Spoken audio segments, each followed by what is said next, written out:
She came 3,000 miles on the strength of 10 words. She had been waiting for hours. And then she heard something.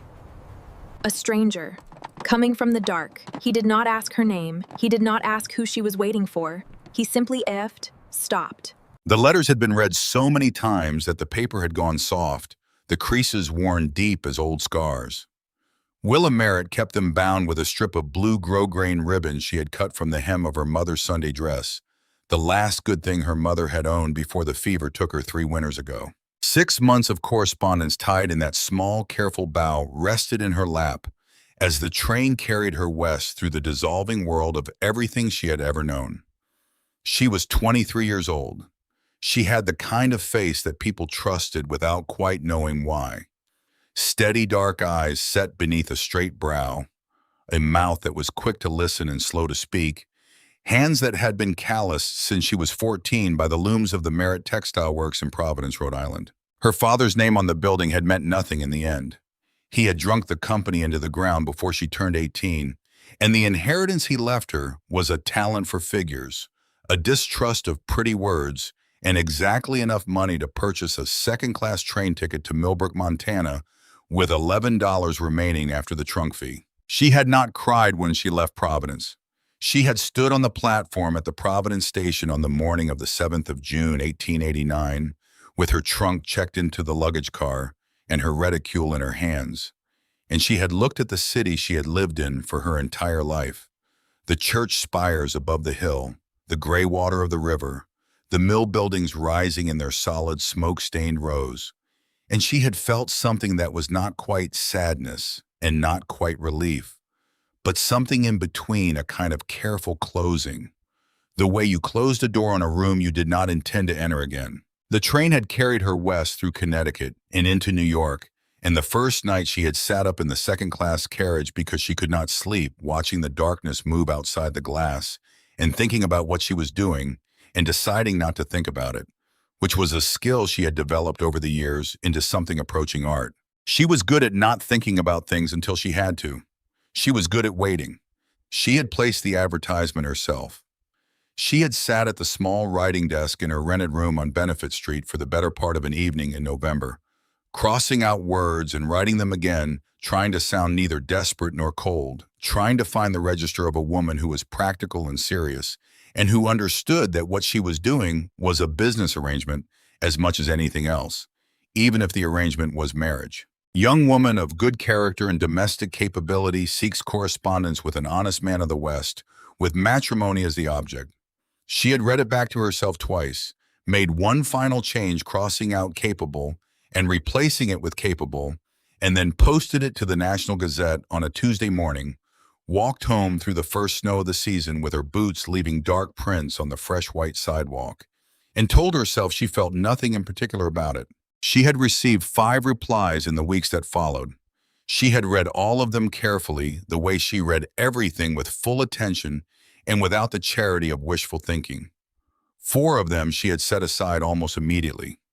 There was the man from Oregon who described his land holdings in such extravagant detail that she understood he was either lying or so in love with his own property that there would be no room for a wife in the picture. There was the widower from Kansas with 6 children who wanted someone to manage his household, which was honest enough, but not what she was looking for. There was a young man from Nevada whose handwriting was so erratic and whose sentences moved so unpredictably from topic to topic that she worried about the stability of his mind. And there was a man from Colorado who used the word love 3 times in his first letter, which told her he was performing rather than communicating. And performance was the thing she was most tired of, having grown up watching her father perform prosperity while the company collapsed around him. Harlan Vale had been the only reply she seriously considered.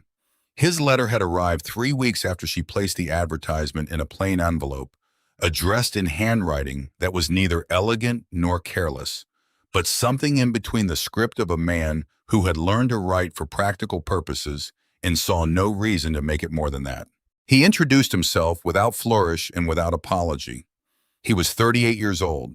He owned a cattle ranch outside Millbrook, Montana in the Bitterroot Valley. He had built most of the house himself over a period of 6 years, starting with 2 rooms and adding as the ranch became profitable enough to support expansion. The land was good land, he wrote, mountain grass and reliable water, the kind of property that rewarded work with results. He needed a wife, not an ornament. He needed a partner with a clear head and steady hands, someone who understood that the life he was offering was a working life, and who did not mistake that for a lesser thing. He was not, he concluded, a man given to exaggeration. That last line had done it. Every other letter she had received had been threaded through with a kind of breathless salesmanship, men presenting themselves the way an auctioneer presented livestock, all surface and superlative. Harlan Vale's letter had the quality of a hand placed flat on a table. Here is what I am. Here is what I have. Here is what I need. What do you say? It did not ask her to be impressed. It asked her to consider. She wrote back. The correspondence that followed over the next 6 months had the texture of a careful negotiation, each letter a little more specific than the last, each one adding a detail to the picture that was forming in her mind, the way a draftsman added lines to a drawing until the shape became unmistakable. He wrote about the seasons on the ranch, and she could hear in his descriptions the voice of a man who had paid close attention to the land for long enough that he knew its rhythms, the way she knew the rhythms of the loom room, the particular sounds that meant things were going right, and the particular sounds that meant trouble was coming. He wrote about calving season in late February with a mix of exhaustion and satisfaction that she recognized as a signature of someone who found their work genuinely meaningful. He wrote about the silence of the high country in August, about the heat and the creek running cold over its stones, about the quality of the light in the evenings when the mountains turn colors she said she would have to see to believe. He wrote about his cattle with a reserved, unsentimental affection that she found unexpectedly moving. He was not a man who wasted feeling on things that didn't deserve it, and so when feeling appeared in his writing, it had weight. And then in his third letter, he had answered her cautious question about the house. She had asked it carefully, not wanting to seem as though she was auditioning the property, but genuinely curious about the details of the daily life she was considering. He had answered most of her questions in his practical, methodical way: the distance from town, the number of rooms, the state of the kitchen, whether there was a good well. And then at the end of a paragraph about the kitchen, almost as an afterthought, he had written the sentence: "The kitchen window faces east. You will have the morning sun for your bread." She had read it and set the letter down and looked out her own window at the brick wall of the building next door and sat with the sentence for a long time. It was such a specific and particular thing to say. Not the kitchen is adequate or the kitchen has good light, but the kitchen window faces east, and you will have the morning sun for your bread. It was a sentence that contained a person, a woman at a kitchen window in the early morning with flour on her hands and the first light of the day coming in warm from the east. It was a sentence that assumed she would be there to receive the light. It assumed a future in which she was present and occupied and at home. It had entered her imagination like a key entering a lock, and something in her that had been closed for a very long time had opened around it. An east-facing window, the morning sun for her bread. In Providence, the sun was a ration thing. Her room on Benefit Street faced a brick wall.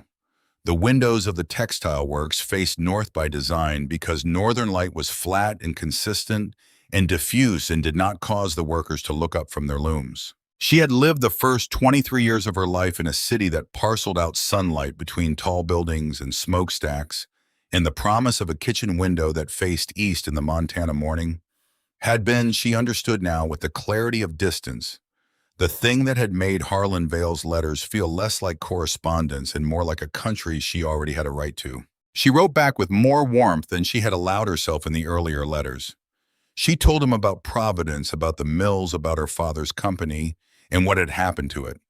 She did not dress it up or make it more or less than it was. She told him she knew how to work and that she was not afraid of it, and that she had been keeping accounts since she was 16 and could manage the financial records of a ranch if that would be useful. She told him she was 23 and in good health and that she had no other serious prospects, which was the truth. He wrote back within 2 weeks. He said he was glad she was practical about money because he was not, and the accounts needed attention. He said he had not expected her to still be writing to him after 4 months, and that he was glad she was. He said he would be at the Millbrook station to meet the afternoon train on the 10th of June, and that she would know him because he was tall and plain in dress, and he would be the one standing still while everyone else moved. She had read this last line several times. The one standing still while everyone else moved. It told her something about him that the rest of the letters had been building toward, without quite arriving at, and what it told her was that he was a man who knew himself well enough to know how he appeared in a crowd, and that this self-knowledge was accompanied by neither pride nor embarrassment, but simply by the steady neutrality of a man who had made his peace with being what he was. She wrote back and told him she would be on the train. She spent the months between January and June in a state that she could only describe as purposeful motion, selling the last of her father's books, which she had been keeping in a rented storage room and which had taken up space she could no longer afford, clearing her room on Benefit Street of everything she did not intend to take west, which turned out to be most of what she owned. She kept her mother's Bible. She kept her father's ledger books, the ones from the years when the company was solvent, because they were the only record she had of a time when her family had been something other than a cautionary tale. She kept her kitchen knives, which were good ones, bought with 3 months of savings when she was 19 and still believing that the quality of your tools was an investment worth making. She kept 2 good dresses and 1 work dress, and the pair of boots that had been resold twice and would last another winter. She packed it all into the full-size traveling trunk she had bought secondhand from the woman down the hall, who was moving in the opposite direction eastward toward a sister in Boston, and she had it sent to the station ahead of her departure date. She did not tell the women at the mill where she was going. She told Mrs. Farnsworth, who managed the floor, that she was leaving for family reasons, which was true enough in the sense that the absence of family was in fact the primary reason she was going. She worked her last day on a Friday in late May and walked out of the building and stood on the sidewalk in the thin spring sunshine and felt the strange lightness of a person who has just put down something very heavy and is not yet sure if their arms remember how to carry nothing. It was now the 7th of June, 1889. The train had been 3 days into its journey and would arrive at Millbrook the following afternoon. Outside the second-class carriage window, the plains of Wyoming had given way to the first real mountain she had ever seen, rising out of the flat earth with a suddenness that was almost violent, as though the land had decided without warning to become something else entirely. She had been reading the letters again since morning. She had not reread them in sequence since January, and she found herself wanting to read them from the beginning, the way you read a map before entering unfamiliar territory, verifying that you understood the route before you committed to taking it. She read slowly. The carriage rocked in its steady, hypnotic rhythm. A child 3 rows ahead was conducting a patient, repetitive negotiation with its mother about something she couldn't quite hear. The mountains outside grew taller and more complicated, their lower slopes dark with timber, their upper faces bare and gray and indifferent. She read through the December letter and the January letter and the February letter, following the thread of the correspondence forward, watching the careful edifice they had built together, letter by letter, over 6 months. She was midway through the March letter when she stopped. She went back 2 sentences. Read the passage again. In the March letter describing the physical layout of the ranch, Harlan had written a paragraph about the water situation, which was, as she had learned from reading enough of his letters, a subject of genuine importance on any Western ranch. The creek runs down from the north pasture he had written, cutting east along the property line before it bends toward the lower meadow. She had read this before and had formed from it a mental picture of the ranch's geography, the north pasture higher up the creek, coming down from it, the lower meadow where it bent. She could see it in her mind. She had been seeing it for months. She turned to the May letter. The creek is the best thing about the property, he had written in a passage near the middle of the letter one. She had read many times. It runs from the west side of the upper ridge, clear and cold, even in the worst of August, never drops below a good flow, even in drought years. She had read this and thought about the cold, clear water in the drought years, and had understood it as evidence of the ranch's reliability, which was the thing she was most hoping for. She sat with both passages open on her lap. The creek runs down from the north pasture. It runs from the west side of the upper ridge. From the north in March, from the west in May. A creek did not run from two directions. A man did not forget which direction his own creek ran. A man who had been on a piece of land for 6 years and had built a house on it and described the water situation in his letters as a point of pride and reliability did not write north in March and west in May by accident. The directions were not interchangeable. They were not approximately the same. North and west were different directions. A creek was not a theoretical proposition. It ran where the land made it run, and a man who knew his land knew where his water came from. Unless he did not know his land. Unless the land was something he had assembled from imagination or from someone else's description, or from the kind of sentimental frontier novel that was sold in train stations for 25 cents, and recycled the same romantic geography, the cold creek, the high pasture, the morning light through the kitchen window. Willa sat very still as the carriage rocked around her. The mountains outside were growing, and the child ahead had finally stopped its negotiations and fallen asleep, and the afternoon light was changing as the train moved into the shadow of a long ridge. She looked at both letters open on her lap and understood that she had been looking at a flaw that had been there all along, waiting to be seen by someone who was paying sufficient attention. She had been paying attention. She had been paying careful, serious attention for 6 months. She had read every letter more than once, had considered every detail, had asked sensible questions and received sensible answers, and had decided on the basis of all of it that this was a man she could trust.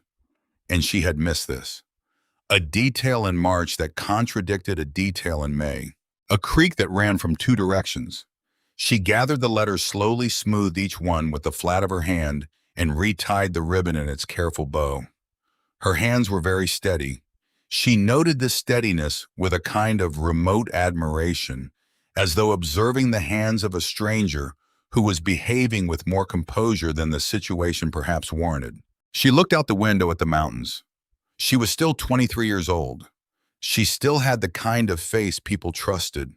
She was still on a train heading west with a trunk in the luggage car and $11 in her reticule and a letter in the bottom of her bag telling her to look for a tall man, plain in dress, who would be standing still while everyone else moved. She had no way to stop what was already in motion.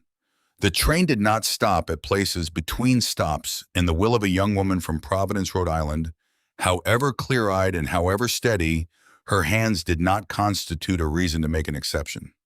She thought about the sentence. The kitchen window faces east.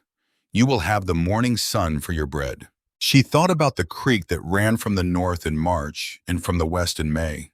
She thought about the quality of hope she had been carrying for 6 months, the way it had felt in her chest through the long winter warm and specific and almost like certainty. She thought about how rarely she had allowed herself to feel certainty about anything, and how when she finally did, she had chosen to feel it about this. She folded her hands in her lap and looked at the mountains and told herself what she had told herself many times in the years since her parents died. There was no use in feeling a thing before you had to. The feeling would come. It always came eventually, but not yet. Not while there was still a chance she was wrong about what she thought she knew, and not while the train was moving and there was nothing she could do about any of it, regardless. She was still looking at the mountains when the sun went behind the ridge and the carriage fell into a long, cool shadow, and the child ahead stirred in its sleep and made a small questioning sound, and the mother murmured something quiet and specific, and the child was still. The train pulled into Millbrook at 4:37 in the afternoon of the 10th of June, 1889, the brakes complaining against the rails in a long metallic shriek that brought the remaining passengers to attention and sent hands reaching for bags and hats. Willa had been watching the town assemble itself through the window for the last quarter of an hour. A water tower first appearing above the line of the valley like a sentinel. Then the dark smudge of a smithy's smoke. Then the scattered rooftops of buildings along a main street that was unpaved and pale with summer dust in the afternoon glare. It was smaller than she had imagined. She had known intellectually that Millbrook would be small.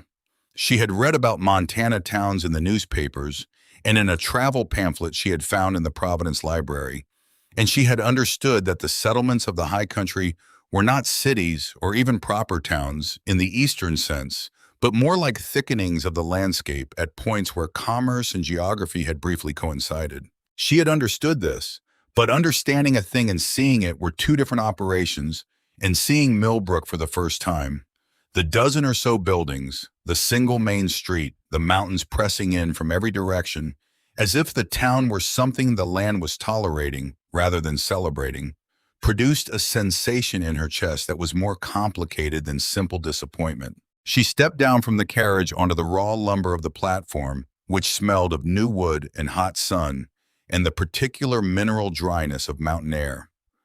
The platform ran the length of two freight cars and ended at a small station house with its windows shuttered against the afternoon heat.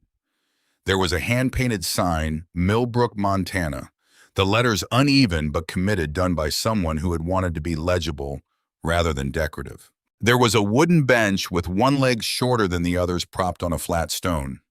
There was a water trough and a hitching post, and at the far end of the platform, a stack of freight crates waiting for collection. There were perhaps 15 other passengers disembarking.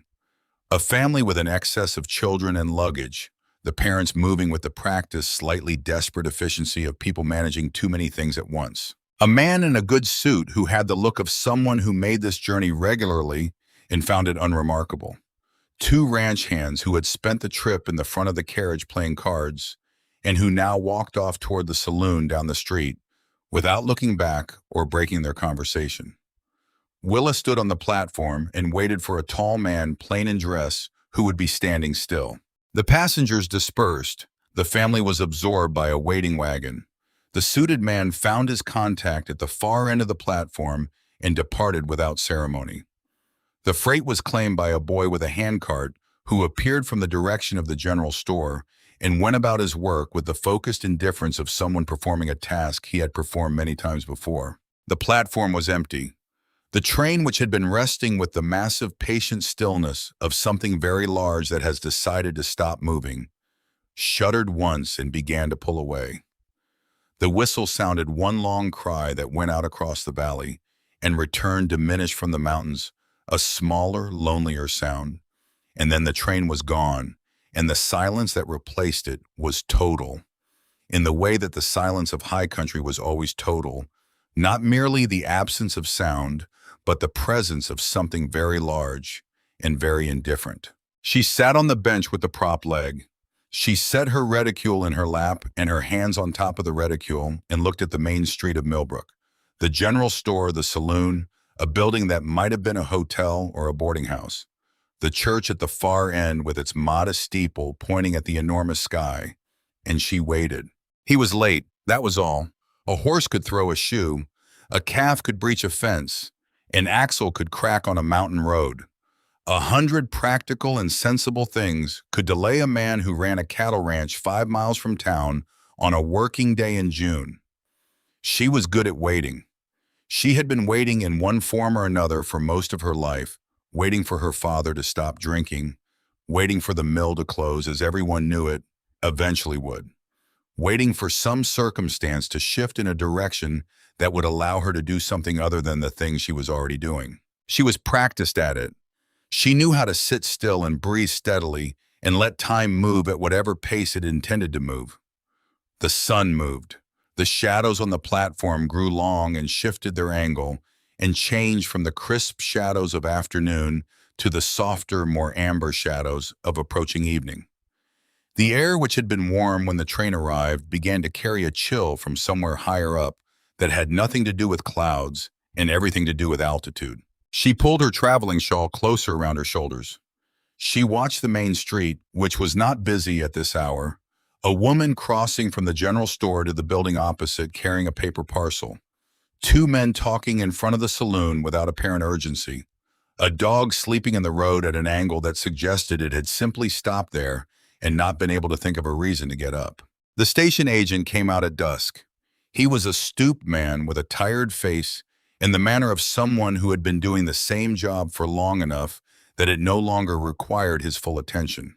He came out of the station house with a ring of keys at his belt, locked the door behind him, glanced at her on the bench, with a quick, unseeing look of someone noting an obstacle rather than a person, tipped his hat in a gesture so economical it was barely a gesture at all, and walked off down the dusty road toward the lights of the town, which were beginning to appear now in the windows of the buildings one by one as the evening settled in. She was alone on the platform.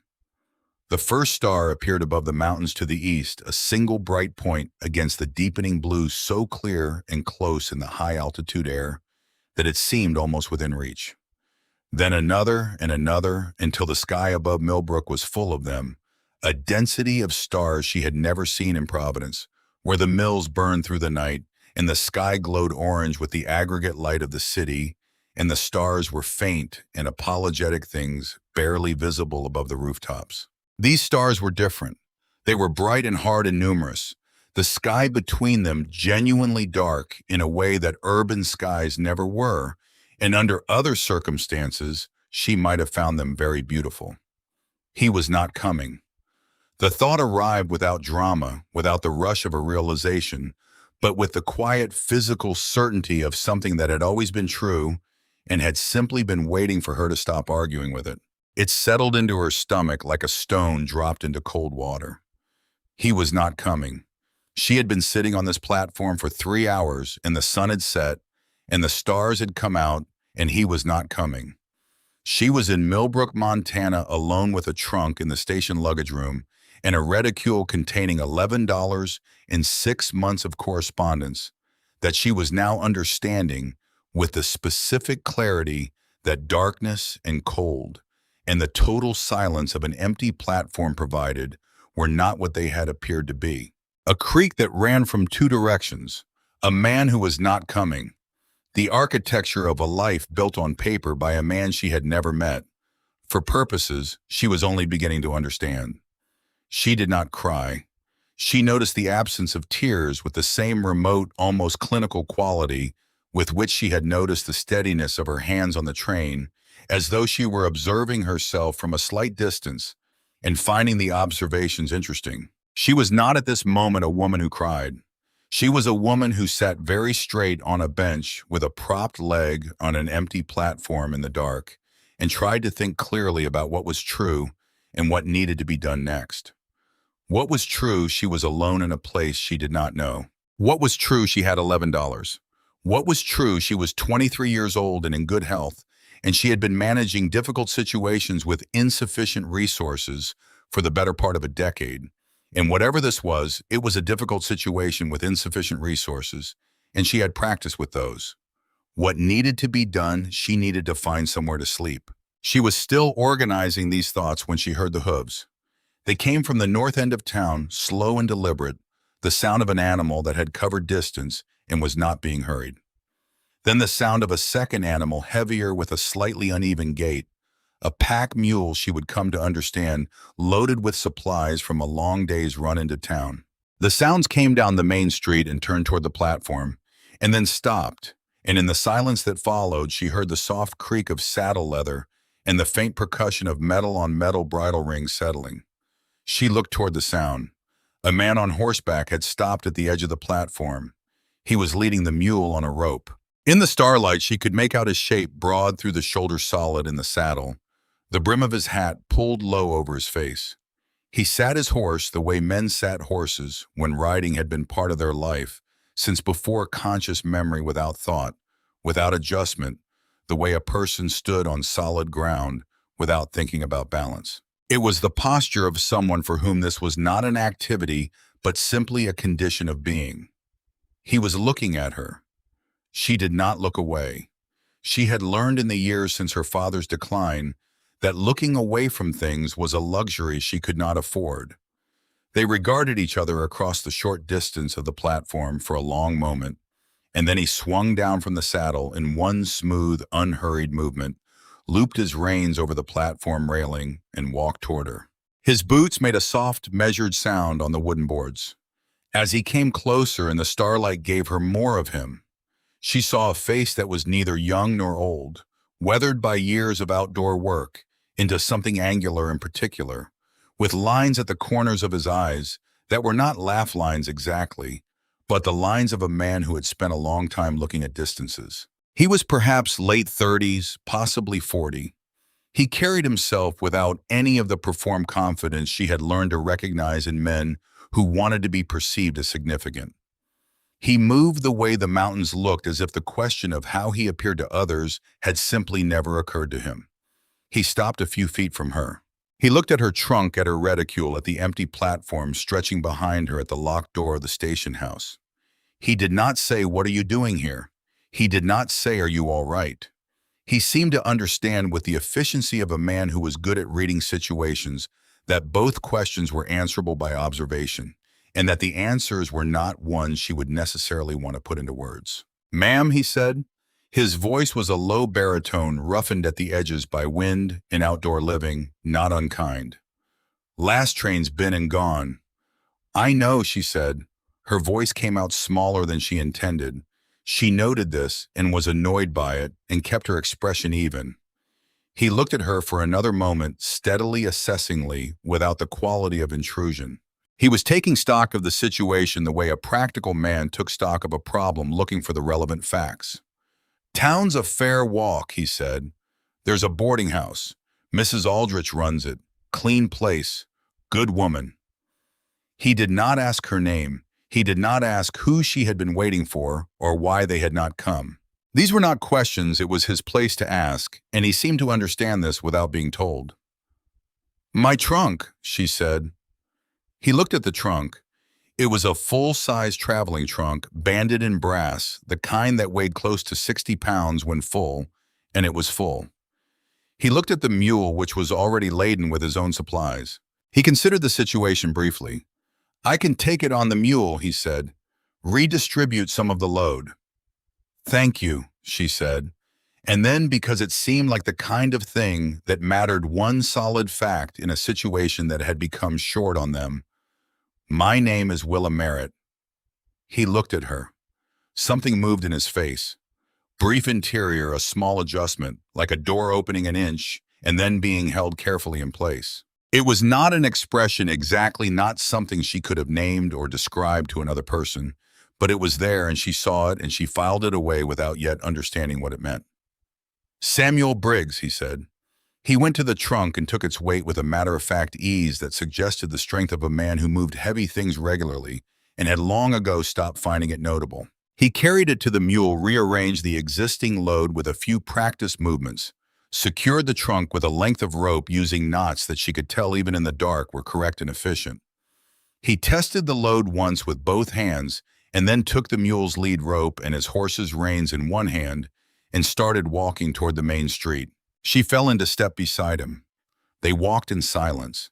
It was not the silence of two people who have exhausted their conversation or who are uncomfortable in each other's company.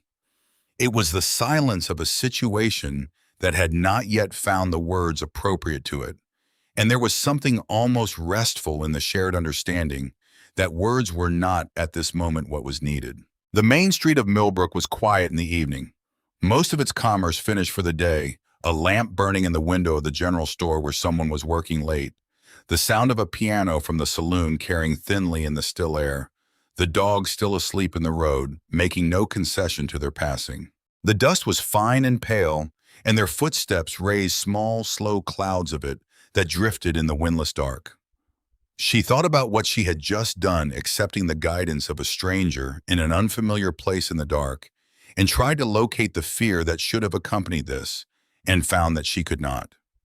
There was something about Samuel Briggs's silence that was not the silence of concealment, but the silence of a man who did not speak unless he had something to say. And she found this after 6 months of letters that she was now understanding had been full of words arranged to create an impression rather than to convey a truth, a kind of profound relief. The boarding house was 2 blocks from the station, a 2-story frame building set slightly back from the street with a wide covered porch and a lantern burning beside the front door. A painted sign on the gate read, "Aldrich Rooms." There were window boxes along the porch railing with something growing in them. She couldn't tell what in the dark, only that they were tended and green and that someone had thought to put them there. Samuel stopped at the gate. He untied her trunk from the mule and set it on the porch steps with the same easy, unremarked strength with which he had loaded it. The front door opened before either of them moved toward it. The woman who appeared was stout and gray-haired, with the kind of face that had once been conventionally pretty and had over the years become something more useful.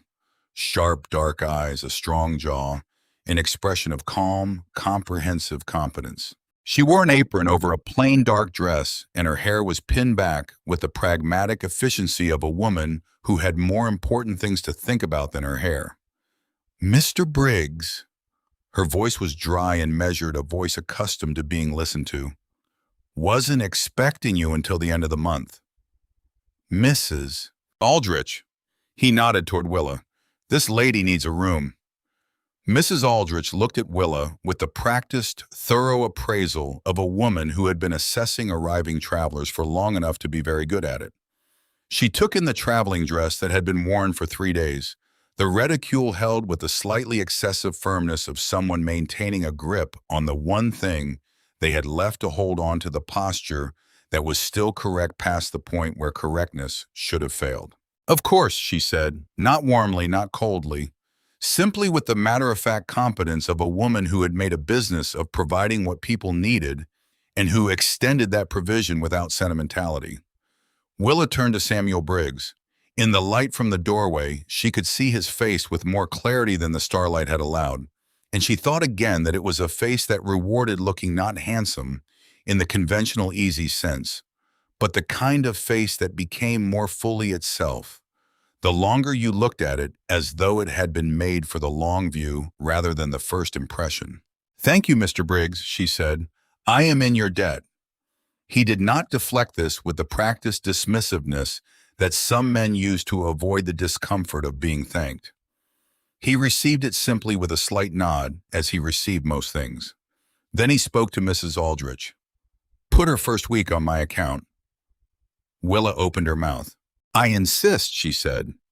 "I know you do," he said, not unkindly, just accurately. He touched the brim of his hat, the minimal, definitive gesture of a man whose social courtesies were real but brief, gathered his horse's reins in the mule's lead in one hand, and walked back the way they had come, back down the quiet street toward the north end of town, his footsteps fading into the sound of the hooves until there was nothing but the piano from the saloon and the dog in the road and the lamp beside Mrs. Aldrich's door. Willa stood on the porch for a moment after he was gone. The mountains were invisible in the dark, but she could feel them, the weight and presence of them, the way a large thing in a dark room made itself known not by sight, but by the way it displaced the air. They were out there in every direction, enormous and patient, and the sky above them was so full of stars it looked almost architectural, as though someone had built it and meant it. She thought about the creek that ran from the north in March and from the west in May. She thought about the east-facing window, the morning sun for your bread. She picked up her reticule, went inside, and let Mrs. Aldrich close the door behind her. The room was on the second floor at the front of the house, small and impeccably clean. A narrow iron bed with a white coverlet, a washstand with a blue and white pitcher and bowl, the basin wiped dry, the towel folded precisely over the rail, a braided rug in faded colors on the pine floor, and a window she crossed to it before she sat down. Before she did anything else, a window that faced east, out over the rooftops of Millbrook's main street, toward the dark shapes of the lower hills behind which the sun would rise in the morning. She stood at the window for a long time, long enough for her eyes to adjust fully to the dark outside, and for her to be able to see or to imagine. She could see the particular depth of darkness to the east. That meant the land was lower there, that the mountains gave way to valley. In that direction, that the sun would find a relatively clear path when it came. Then she went to the bed and sat on its edge, and let the control she had been holding all day on the train on the platform, walking through the dark streets, go. The tears came quietly. She made no sound. She cried the way she did everything, with full attention, and without waste, the way someone cried who knew from experience that crying was a finite thing, that it would end, and that she would still be herself when it did. She was not crying for Harlan Vale. She understood somewhere in the still clear part of herself that persisted even now that she was not grieving a man she had never met and did not know. She was crying for the girl who had sat at a small writing desk on Benefit Street in November and had composed an advertisement with the quiet desperation of someone who had run out of other options and had chosen to call it hope. She was crying for the quality of certainty she had felt when she read the sentence about the east-facing window, the warmth of it, the specific comfort of a future that suddenly had a shape. She was crying because she had been careful. She had been so careful. She had read the letters and asked practical questions and looked for inconsistencies and thought about what it meant that a man described himself in a particular way. She had been as careful as she knew how to be, and a creek had run from two directions, and she had not caught it until she was 3 days into a journey she could not undo. When it was over, she washed her face in the blue and white basin, the water cold and immediate and good, the kind of cold that clarified rather than numbed. She looked at herself in the small mirror above the washstand. The same face, the dark eyes a little quieter now, the set of the mouth a little more careful. She dried her hands on the clean towel. She braided her hair. She took the letters from her reticule and placed them in the bottom of her trunk without looking at them. She did not put the letters in the trunk with regret or ceremony. She put them there because they were paper, and paper was evidence, and evidence had its uses, and it was not yet clear what use they might be. Tomorrow she would think about what came next. She was good at figures. She was good at order. She was good at making something coherent out of something that had been allowed to become a mess. These were not small capabilities. These were the things that had kept her fed and housed and functional in Providence, when everything around her was declining, and they would keep her fed and housed and functional here in Millbrook, Montana, on the far side of the continent from everything she had ever known, because they were the kind of capacities that worked regardless of geography. Tonight she would sleep. She lay down on the narrow bed with the white coverlet and looked at the ceiling and listened to the sounds of the new place arranging themselves around her. A horse somewhere to the north, the piano from the saloon going through its limited repertoire, the creak of the house settling in the mountain cold. Small sounds, specific sounds. The sounds of a real place with a real sky above it going about its own business with complete indifference to the hopes and plans of young women from Providence, Rhode Island. Through the east-facing window, the stars moved in their long, slow arc across the Montana sky. The same stars that had been there before she arrived. The same stars that would be there after everything she thought she knew had changed completely. She was still there when morning came, and the window did indeed face east, and the light that came through it in the first hour after dawn was exactly what light through an east-facing window in high country always was: unhurried, factual. The light of a world that did not yet know what the day would make of it. The week passed in the way that difficult weeks passed when a person had decided not merely to endure them, but to use them. Willa came downstairs each morning before 6, which was when Mrs. Aldrich came into the kitchen, and she helped with the breakfast dishes without being asked, and swept the front porch when she saw that it needed sweeping because occupation was better than the alternative, and because she had learned long ago that making yourself useful was the fastest way to establish yourself as someone worth keeping. Mrs. Aldrich did not ask questions. This was, Willa came to understand, not a failure of curiosity. The woman's eyes missed nothing. And what they saw, they filed away with the efficiency of someone who had been storing and cross-referencing information about other people for many decades. But a deliberate professional courtesy extended to women who arrived at her door in circumstances that did not invite inquiry. She provided the room and the meals and the morning coffee and the afternoon silence, and she did not pry, and Willa was profoundly grateful for it, in a way she suspected she would not have been able to articulate even if asked. In the afternoons after the dishes were cleared and the room set in order, Willa sat in the small parlor off the kitchen and worked on Mrs. Aldrich's accounts, which the older woman had been keeping with more goodwill than accuracy. It was not complicated work.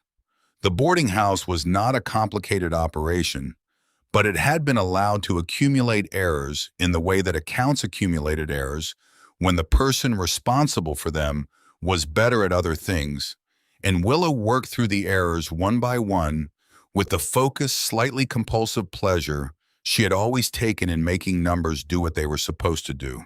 Numbers were honest in a way that letters were not. A figure either corresponded to reality or it did not. A column either balanced or it didn't. And if it didn't, there was always a reason. And the reason was always discoverable if you were willing to look carefully and without the distortion of wishful thinking. She found the work of the accounts, the clean, absolute honesty of arithmetic, a kind of relief so profound it was almost physical. On the third morning, Mrs. Aldrich set a cup of coffee beside her elbow without comment, which Willa understood to be the woman's version of a warm endorsement. She saw Samuel Briggs once during that week. It was a Wednesday morning, and she was at the front window of the parlor, not watching the street particularly, but aware of it in the peripheral way you were aware of things outside when you were working inside. He came into town on the gray horse, moving at the unhurried walk of a man who was not in a hurry because he was always exactly where he meant to be, and he tied the horse in front of the general store and went inside without looking in the direction of the boarding house. He was inside for perhaps 20 minutes. When he came out, he had 2 wrapped packages under his arm and a coil of fence wire over his shoulder, and he secured these to the saddle with the quick, assured movements of a man for whom this was routine, and he mounted and rode back the way he had come. He did not look toward the boarding house. She watched him until the gray horse and its rider disappeared around the bend at the north end of the main street, and then she looked back at Mrs. Aldrich's accounts and found the column she had been working on and continued with it, and she did not examine, at least not directly, what it meant that she had been watching him at all. On the 7th morning, she came downstairs to find him in the front parlor. He was standing at the window facing into the room, his hat in his hands, turning it slowly by the brim, the habitual, slightly restless motion of a man who was making himself be still when stillness did not come naturally to him. The morning light came in through the parlor window from the east and fell across his face and the angles of it, and in that light she saw what she had not been able to fully see on the platform in the dark, the particular quality of his face, the way it was entirely without performance. There was no layer of presentation between what he looked like and what he was. This was rarer than it ought to have been. He turned when she came in with the alert, unhurried attention of a man who had heard her on the stairs and had been expecting her. His expression was the same as it had been on the platform, careful, directed at her, with the full, undivided quality of a man who had not learned to distribute his attention in small amounts to many things at once. "Miss Merritt," he said. "Mr. Briggs." Mrs. Aldrich had positioned herself in the kitchen doorway with a dish towel and the expression of a woman who was engaged in something that required her complete attention and happened to be located very close to where an interesting conversation was taking place. Samuel Briggs did not sit. He held his hat and looked at her and said what he had come to say with the directness of someone who had settled on the way here exactly how much introduction was warranted and concluded the answer was very little. "Mrs. Aldrich tells me you have a good head for figures," he said. Willa glanced at Mrs. Aldrich, who continued to be thoroughly occupied with her dish towel. "I am competent," Willa said. "I am not," he said. The admission arrived without ceremony and without embarrassment, not false modesty and not genuine humiliation, but simply the flat, accurate reporting of a fact, the way you told someone the well was 50 feet deep or the north fence needed a new post. It was information, nothing more and nothing less. I have 3 years of ranch accounts that have been managed the way accounts are managed by a man who knows he's bad at accounts and has no one to share the problem with. Receipts in boxes, figures on scraps of paper, whole months with nothing written down at all. He paused. He was looking at her with the steady, direct attention she was beginning to understand was simply how he looked at things that mattered. "It needs someone who can make sense of it." "How much sense does it need to be made of?" she asked. He considered this for a moment with the seriousness he apparently brought to all questions that deserve serious answers. "Considerable," he said. She thought about her trunk upstairs and the $11 in her reticule, and the further dollar and some cents remaining after she had bought herself a length of ribbon and a bar of soap, which were necessities and not extravagances. She thought about the fact that Mrs. Aldrich's charity extended through Samuel Briggs's account could not continue indefinitely without becoming something she was not willing for it to become. She thought about Millbrook's main street, and the general store, and the saloon, and the church, and the total absence of anything that resembled an employment opportunity for a young woman with her particular skills. "What are the terms?" she asked. He named a wage. It was fair more than fair. It was the wage of someone who understood that the work was skilled and that skilled work had a value independent of the circumstances of the person performing it, and that if he set the price too low in order to take advantage of her situation, he would be doing something he did not intend to do. He would pay her board at Mrs. Aldrich's through the duration of the work. There was a room off the main house she could use as a workspace, small but with a window and a desk. "Yes," she said. The word came out with more force than she had intended, a force that surprised her slightly, and she saw him notice it. A brief attention, a noting of the force of the word, not surprised exactly, but present to it in the way he was present to everything. "I'll send the wagon Thursday morning," he said. He put on his hat. He left. Mrs. Aldrich came out of the kitchen doorway and poured herself a cup of coffee and looked out the window at the empty street and said nothing, which was, Willa had come to understand over the past week, her way of saying a great deal. The ranch was 5 miles north of town, reached by a road that followed the creek valley east from the main street before turning north into a fold of the mountains that wasn't visible from town.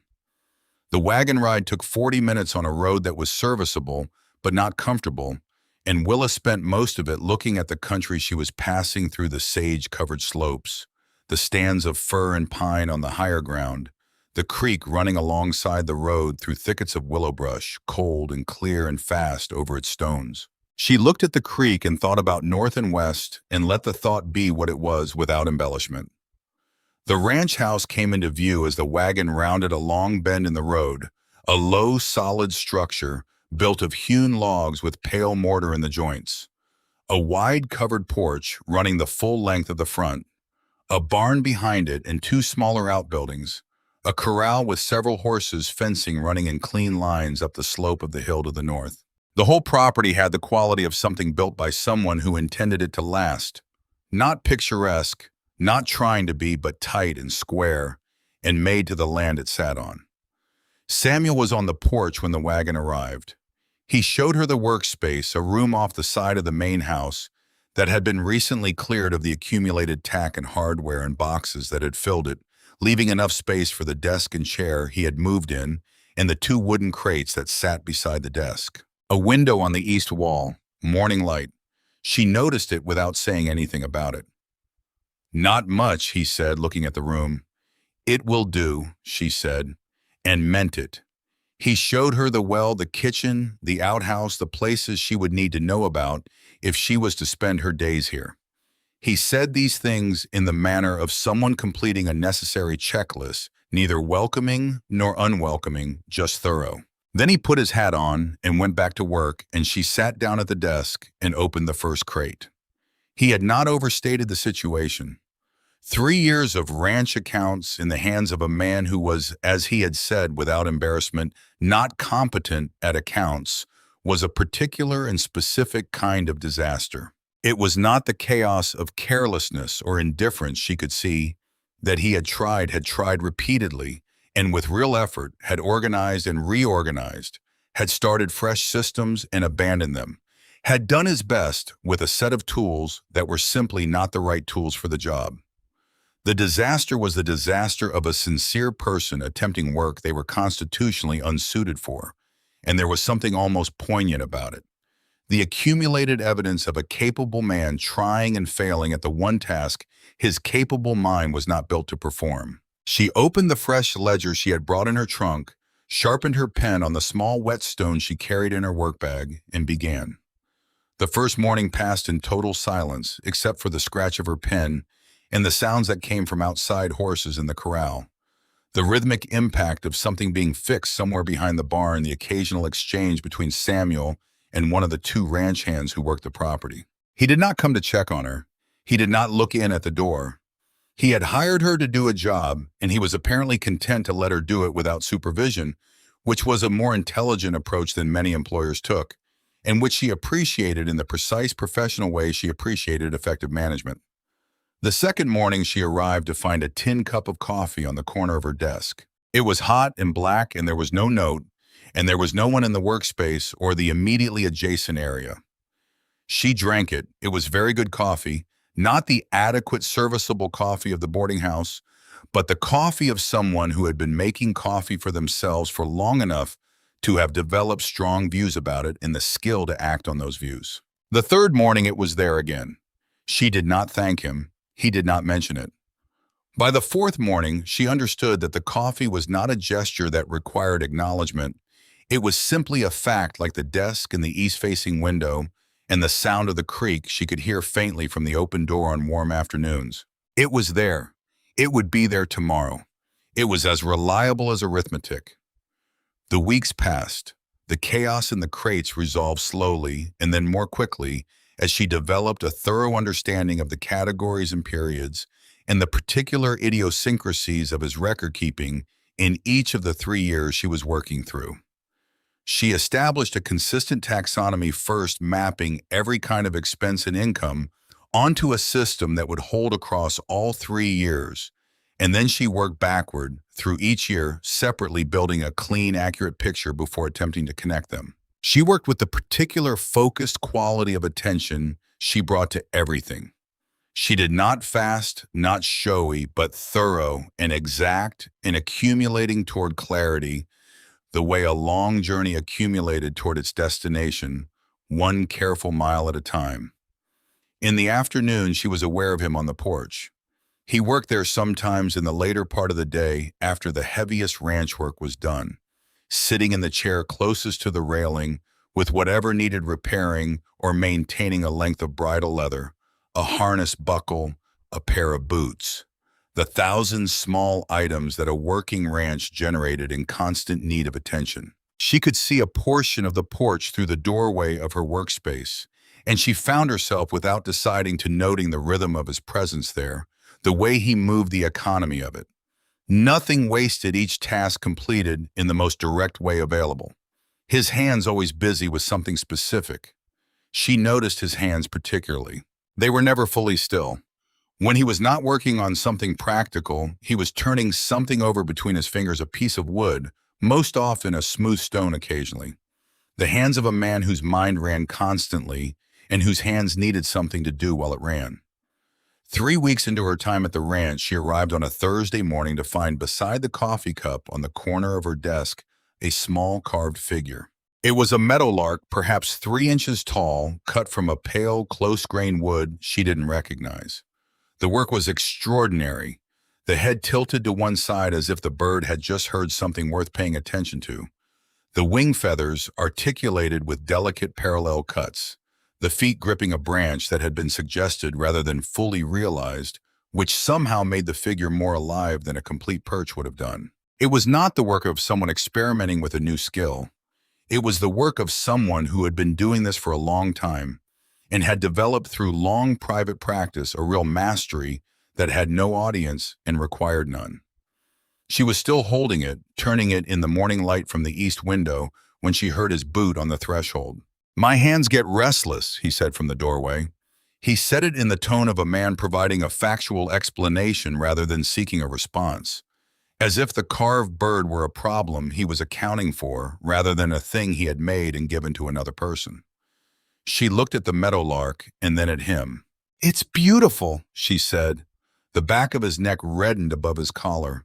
It happened quickly, and he was already turning to go, and she thought that if she had not been paying the specific kind of attention she had developed for him, she would have missed it entirely. He went out to the corral without another word. She set the meadowlark on the corner of her desk beside the coffee cup and went back to the ledgers. But every time she looked up from the numbers, the small carved bird was there with its head tilted, apparently listening to something just out of earshot, and she found its presence on the corner of her desk a steadier comfort than she was entirely prepared for. It was on a Tuesday morning in the last week of July that she found the letters. She was working through the bottom of the second crate. The oldest records, the documents from 1885 and into 1886, which were the most disorganized of everything she had encountered, because they were the oldest, and because the system she had deduced from the later years had not yet been in effect when these were accumulated. Her hand sorting through a stack of papers at the very bottom found an envelope that was different from the receipts and invoices that surrounded it. The ranch papers were all on the cheap utilitarian paper that came in bulk from the general store, thin and slightly rough and always a little faded. This envelope was better quality, cream-colored, heavier, with a return address from Sweetwater County in another part of the state. She turned it over. It had been opened. She almost put it back. It was not a financial document, and it had no proper place in the ledger she was constructing. She had a policy, working through other people's records, of looking only at what was relevant to the financial picture she was building. But the name on the envelope stopped her. She did not pick up the name immediately. She read past it, and then her eyes went back the way eyes went back when they had caught something the conscious mind had not yet processed. Harlan Vale. The return address on the envelope that had been sent to the Briggs Ranch in the spring of 1885 was from a land brokerage office in Sweetwater County, and it referred to a transaction involving a party named Harlan Vale.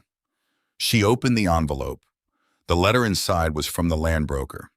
It confirmed in the formal and careful language of legal correspondence a transaction in which Harlan Vale had agreed to purchase 40 acres of grazing land adjacent to the Briggs property's north boundary, with payment to be completed in 3 installments over 90 days. The letter was a confirmation of agreement, the kind sent to both parties as a record. She looked through the papers around it. There were 3 more letters from the same office, each a little more formally worded than the last, each noting with increasing precision that the agreed payment had not been received first, the initial installment, then the second, then the entirety of the remaining balance. The 4th letter was from a different source. The sheriff's office in Sweetwater County, noting that the party referred to as Harlan Vale had been unable to be located and that the matter was being closed, as the amount in question did not merit further expenditure of law enforcement resources. She laid the 4 letters out on the desk in sequence and read through them again. Harlan Vale had come to the Millbrook area 4 years ago in 1885, when Samuel Briggs was 29 and running a ranch that was, from the evidence of that period's accounts, doing reasonably but not spectacularly, and had entered into an agreement to purchase adjacent land. He had apparently never paid for it. He had either never intended to pay for it or had intended to pay and then found he could not, and in either case he had resolved the situation the same way, by disappearing. Samuel Briggs had known the name Harlan Vale. She sat with this. She thought back to the platform, to the moment she had said the name, and she saw again clearly now that she was looking for it, the brief interior adjustment in his face, the door opening a fraction and being held. She had not known what it meant at the time. She knew now. He had recognized the name the moment she spoke it, and he had said nothing, and he had picked up her trunk and walked her to the boarding house and paid for her room, and he had said nothing. She picked up the 4 letters, squared the edges, and carried them to the porch. He was there, as he often was, in the middle of the afternoon, working on a length of harness with an awl, the leather draped across his knee. He looked up when he heard her come out. He saw the letters in her hand. He set the awl on the porch railing and waited with the complete, unhurried stillness of a man who was prepared to receive whatever was coming. "You knew him," she said. It was not a question. He did not treat it as one. "Yes," he said. "Before I arrived." "Yes. You knew who I was waiting for on that platform." He looked at her directly. She had come to understand only one mode of eye contact, and it was complete. "The moment you said the name."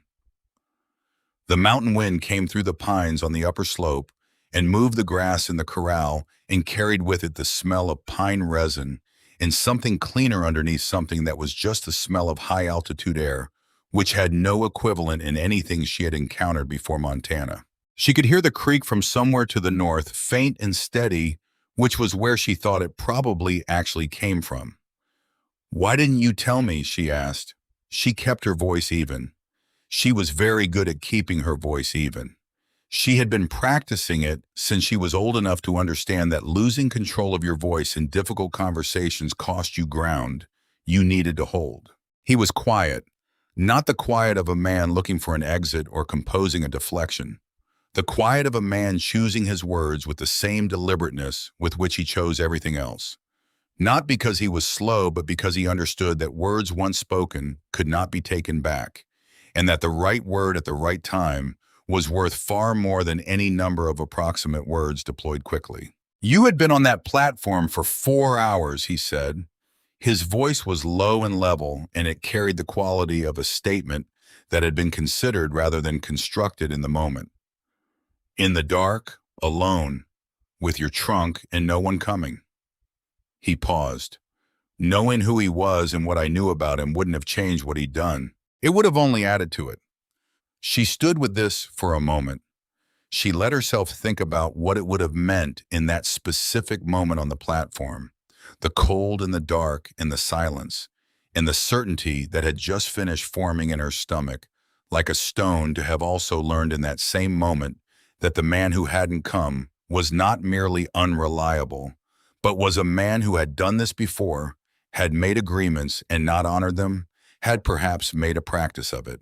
She thought about whether knowing that would have helped, and then she thought about something else, that he had made a decision about what she needed to know and when she needed to know it. That he had made that decision for her without consulting her, and that whatever the quality of his reasons, the decision itself had not been his to make. "That wasn't your decision," she said. "No," he said. "It wasn't." He said it without qualification and without defense. He had done what he had done for the reason he had done it, and he was willing to hold that reason and that decision in the full light of her attention and let her see it clearly and determine what she thought of it. He did not apologize, which would have been a kind of deflection, a way of resolving the discomfort without actually engaging with it. He simply acknowledged the truth of what she had said. She stood on the porch and looked at him and felt something complicated moving in her. Not quite anger, not quite gratitude, not quite either of those things, but something that contained elements of both. He had taken a decision from her. He had also, in taking that decision, extended a consideration she had not been in a position to extend to herself that night. Both of these things were true.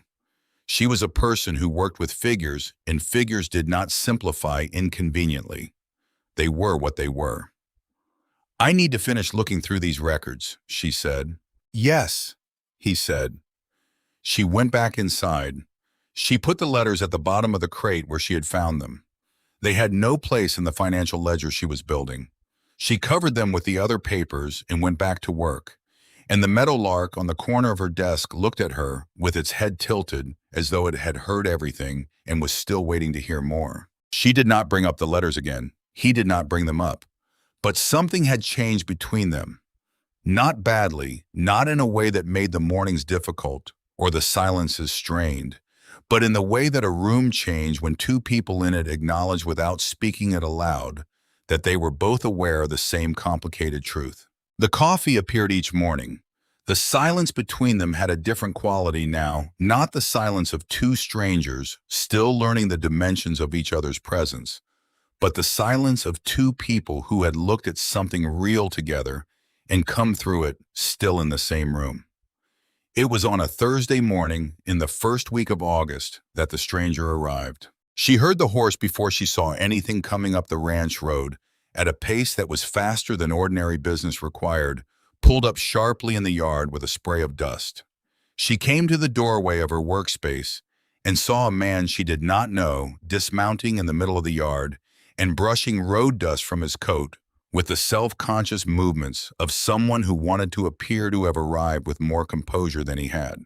He was perhaps 45, well-dressed by Millbrook standards, with a hat that was new and boots that had not been broken in on ranch work. His face had the particular arrangement of features she associated with men who delivered unwelcome news for a living, a studied professional sympathy that sat on top of whatever the actual expression was, like a coating of varnish over wood you couldn't identify without scraping it away. Samuel came around from behind the barn. He stopped in the yard and looked at the man the way he looked at most things that appeared unexpectedly on his property, steadily without welcome or hostility, with the calm, total attention of a man taking accurate stock. The man introduced himself. He was an attorney, he said. He had come from Sweetwater County on behalf of a client. He had been informed that a Miss Willa Merritt was currently in residence at the Briggs property, and his client had a document that required her signature. Willa stepped out of the workspace doorway onto the porch. The attorney's expression when he saw her, the recalibration of it, the small professional adjustment, told her something before he said another word. He produced a document from inside his coat, folded in thirds, and held it toward her. His client, he explained with the measured practice delivery of a man who had given this explanation, or one very like it many times before, had retained him to resolve several outstanding administrative matters. One such matter pertained to a correspondence that had taken place in the preceding year between his client and a Miss Willa Merritt of Providence, Rhode Island. The document was a simple declaration. He used the word simple twice, confirming that the signatory had no claim of marital contract or financial entanglement with his client. His client's name, printed at the top of the folded document in clear black type, was Harlan Vale. She did not take the paper. She stood on the porch and looked at the attorney's face and understood with the abrupt and total clarity of something that had been just out of focus and has suddenly resolved several things at once. Harlan Vale was not dead. He was not missing. He was not a man who had intended to come and failed to arrive due to some accident or emergency. He was a man who was in Sweetwater County right now, actively engaged with an attorney, actively managing the situation he had created, actively working to close off the loose end that she represented. He had not simply failed to appear. He had decided not to appear. And having decided not to appear, he had moved on to the next step, which was to make sure she could not come after him. He had sent a man on horseback to ask her to sign a paper, making his life easier. She felt standing on that porch in the August sun, with the yard dust settling around the attorney's expensive boots, something that she would have called fury if she had been in the habit of naming her emotions in the heat of the moment. She was not. But she felt it, a cold, clear, very precise anger at the specific quality of what had been done to her, the calculation of it, the fact that she had been a problem to be managed rather than a person to be considered. "He's alive," she said. She said it to herself as much as to the attorney because she needed to hear the words take shape in the air and confirm that her understanding was correct. The attorney's expression shifted slightly. "My client's circumstances. He's alive," she said again. She said it evenly in the same tone she used when she corrected an arithmetic error in a ledger, not heated, just precise. "And he sent you here to get a signature." She was aware of Samuel taking 2 steps forward from where he had been standing. "You'll take that paper and leave this property." Samuel's voice had not risen.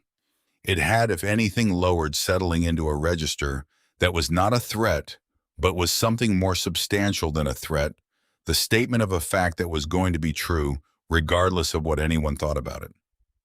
"You were not invited here." The attorney looked at Samuel Briggs standing in the yard in the August sun with his hands at his sides, a man who had built most of the structure around them with his own hands, and who was in the habit of doing whatever needed doing without the intervention of intermediaries. And he calculated something quickly and revised his next action accordingly. He folded the document. He put it back inside his coat. He mounted his horse with somewhat less dignity than he had dismounted and rode back down the ranch road at a pace that was technically not a retreat. Willa stood on the porch until the sound of the horse had entirely faded. The yard was very quiet. A fly moved in the heat near the water trough. The horses in the corral had watched the whole proceeding with the mild and curious attention of animals that had seen enough of human drama to have lost interest in it as a category of event. Then she went back into the workspace and sat down at the desk. She did not pick up her pen. She sat with her hands in her lap and looked at the 3 stacks of papers she had organized, and the ledger open on the desk, and the meadowlark on the corner, and she let herself feel fully and without management what the last 20 minutes had done to what she understood about her situation. He had always been alive. He had always been in Sweetwater County or somewhere like it, with a life that preceded and had nothing to do with her writing letters from inside that life, to women who placed advertisements in newspapers and then not coming, and then waiting to see if the problem would resolve itself, and when it didn't, sending an attorney. She thought about the creek that ran from the north in March and from the west in May. She thought about the novel she had not yet had any reason to think about. She thought about all the letters, all 6 months of them, their measured, careful, practical language, the voice of a man who was not given to exaggeration. She thought about the east-facing window and the morning sun for your bread.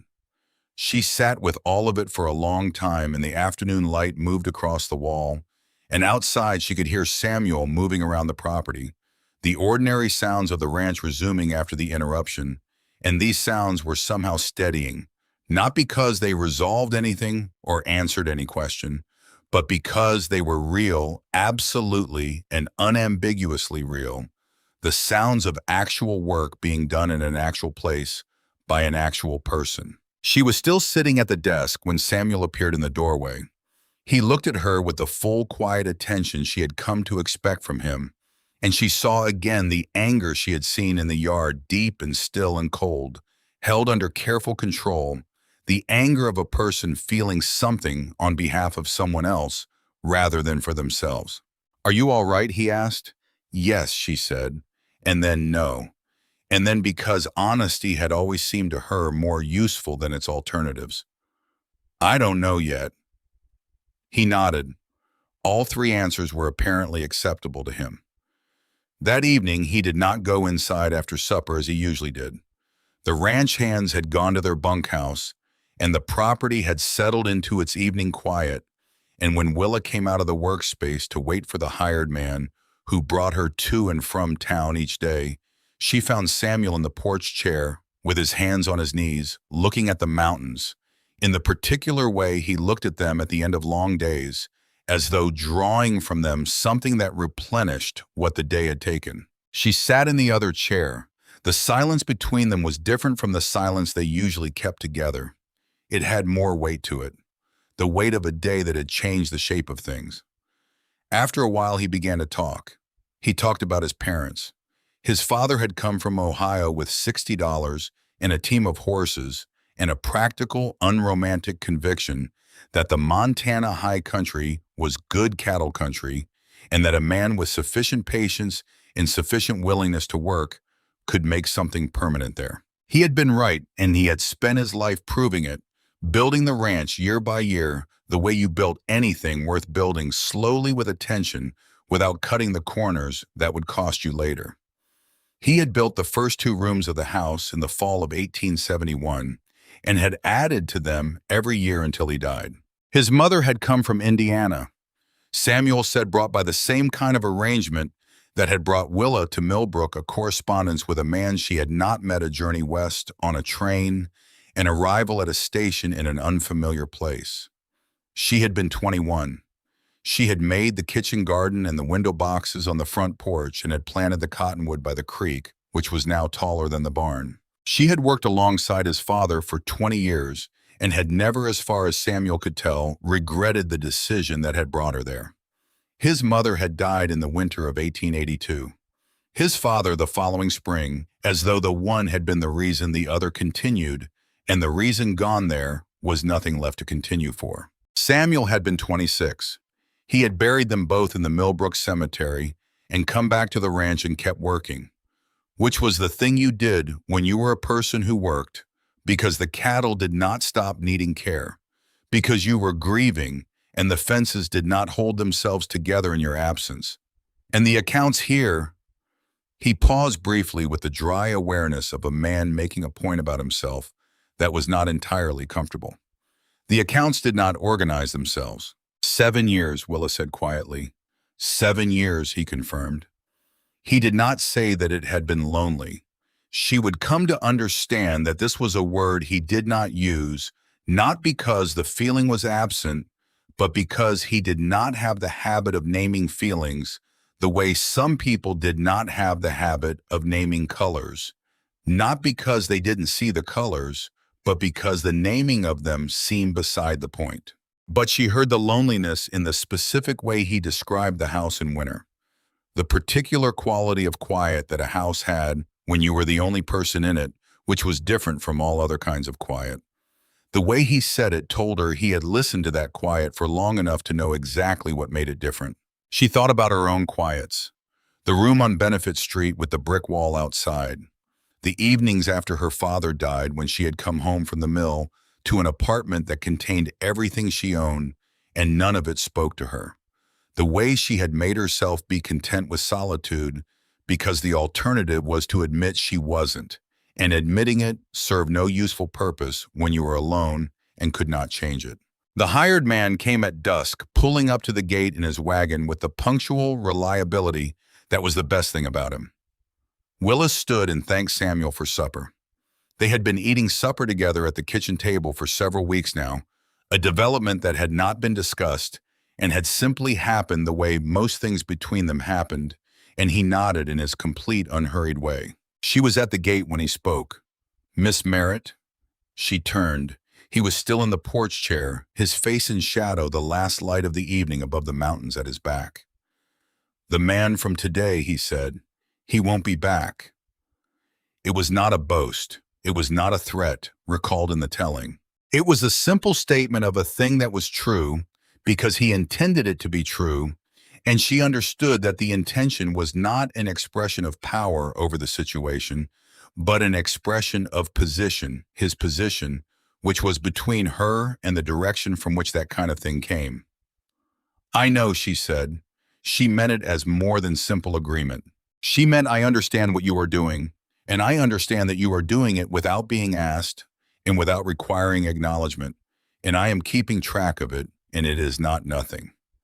She got into the wagon and rode back toward Millbrook through the August evening, the mountains going from gold to purple around her, the creek running alongside the road in the willow brush, running in whatever direction it actually ran. 3 weeks later, on a morning in early September, she arrived at the ranch to find Mrs. Aldrich already there.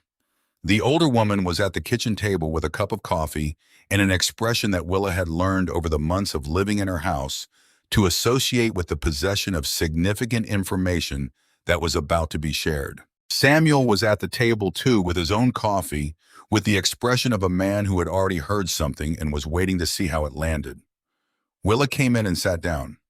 Mrs. Aldrich was the postmistress of Millbrook, which meant that every letter that passed through the valley passed through her hands. She had, over the course of the previous afternoon, been doing the monthly sorting when she had noticed a letter. It was addressed to Martha Vale in Sweetwater County. The letter itself was nothing unusual. She had seen it arrive every month for at least 6 years, regular as the seasons. What was unusual was that she was looking at it today in September of 1889, while sitting at the kitchen table of Samuel Briggs's ranch across from a young woman from Providence who had arrived in Millbrook 3 months ago on the afternoon train and had been met by no one. Mrs. Aldrich said it plainly in the way she said everything that needed to be said plainly. Harlan Vale had a wife. He had had a wife for at least 6 years. The letters that went to Martha Vale in Sweetwater County every month were in the same handwriting as letters that had come through the Millbrook Post the previous winter, addressed to a Miss Willa Merritt at a street address in Providence, Rhode Island. Willa sat with this information and let it settle. He had been writing to her in December of 1888. He had been writing to Martha Vale every month for at least 6 years. He had written to Willa from inside a marriage, from inside a life that was already complete and occupied. And he had written with the voice of a man who had nothing and needed something, a man looking for a partner in a clear head and steady hands. He had written the sentence about the east-facing window while his wife was in Sweetwater County, presumably also receiving her monthly letter in the same handwriting. The architecture of it settled into something she could see whole. Not a man who had changed his mind, not a man who had tried and failed, a man who had never intended any of the things he had written, who had constructed the voice and the life in those letters. The way a set designer constructed a scene specifically, deliberately, for the purpose of creating an impression in the person who would be looking at it. The last of the structure she had built around Harlan Vale's letters came down. Not dramatically, she was not a dramatic person, and this did not produce drama. But something that had been there, some last resistance or uncertainty, some part of her that had not quite finished hoping she was wrong about what she thought she knew, released. The way a muscle released after a very long time of being held, not with a sound, but with a kind of profound, deep settling. Samuel was watching her. He was not saying anything. He was not reaching across the table. He was simply there, watching her with the full, steady, undivided quality of his attention, and she felt it the way she felt the morning light through the workspace window, as something real, something that was actually present. Mrs. Aldrich collected her cup and her considerable self and went out through the front door, closing it with the precise quietness of a woman who understood exactly when two people needed to be left alone in a room. The kitchen was still. The morning light lay across the table in its long, pale rectangle. She sat at Samuel Briggs's kitchen table in the September light and did not say anything for a while. Neither did he. The creak made its sound from somewhere to the north. A horse shifted in the corral. The cottonwood his mother had planted moved in the first breath of morning wind. She thought about what she knew. She thought about what she was going to do. She thought about the attorney with his folded paper and about Harlan Vale sitting somewhere in Sweetwater County, waiting to find out whether the problem had been resolved and about what it would mean to pursue a legal remedy. The time and the money she did not have, the public record. It would create the story it would tell about her that she would not be able to control or correct once it was told. She thought about dignity, about what it meant and how it was held and what it cost when you lost it and what you had to be willing to do to keep it. "I want to write to her," she said, "to Martha Vale." Samuel looked at her steadily. "What will you say?" She had been thinking about this, already working it out in the back of her mind while the foreground was occupied with other thoughts. She was not angry at Martha Vale. She had no basis for anger at a woman who was, by all available evidence, as much a subject of Harlan Vale's arrangements as she was, if in a different register and with different consequences.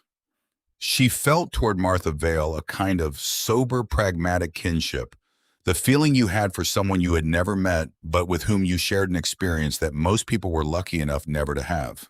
"I'll tell her what happened," she said. "All of it. Simply, not to cause trouble. I don't know what she knows or what she's decided to know or not know, and that's her business, and I'm not going to make it mine. But she should hear it from me directly, before she hears it from someone else or doesn't hear it at all." He nodded. He picked up his coffee cup and held it without drinking from it, looking at her with the quality of attention that was, she had come to understand his way of showing that he was engaged, that what she was saying was being received by someone who was fully present and fully willing to hear it. "And the attorney's document," he said. She had been thinking about this too. The case for signing it was practical and clear. She had no enforceable claim against Harlan Vale.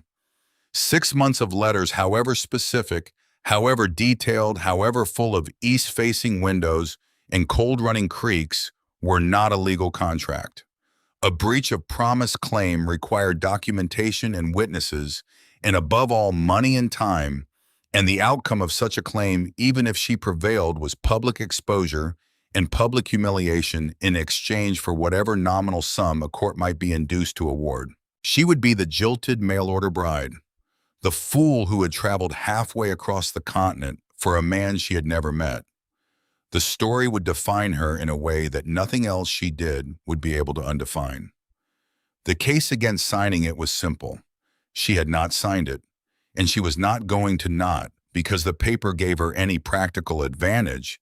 She had examined this carefully and concluded it did not, but because Harlan Vale had sent a man on horseback to ask her to make his life easier, and she was not inclined to do that.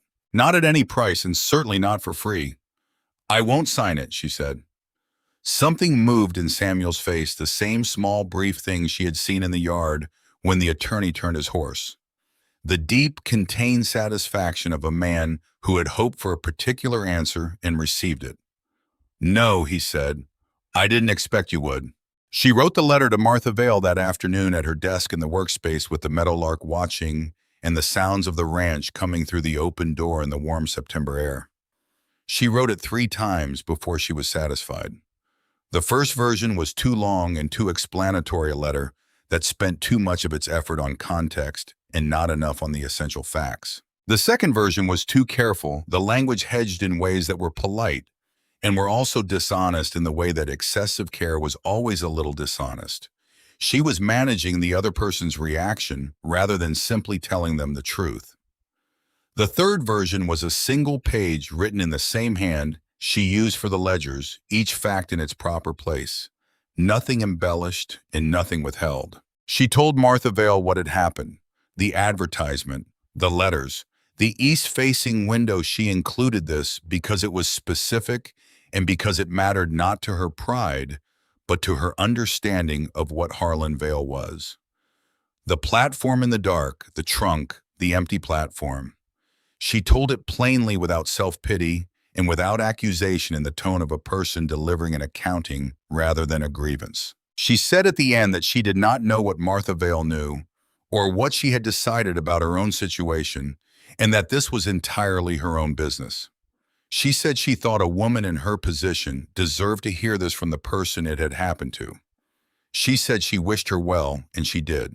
She gave the envelope to Mrs. Aldrich in the morning and then went back to the ledgers and did not look at the door for the wagon to Sweetwater County departing. The accounts were close to finished.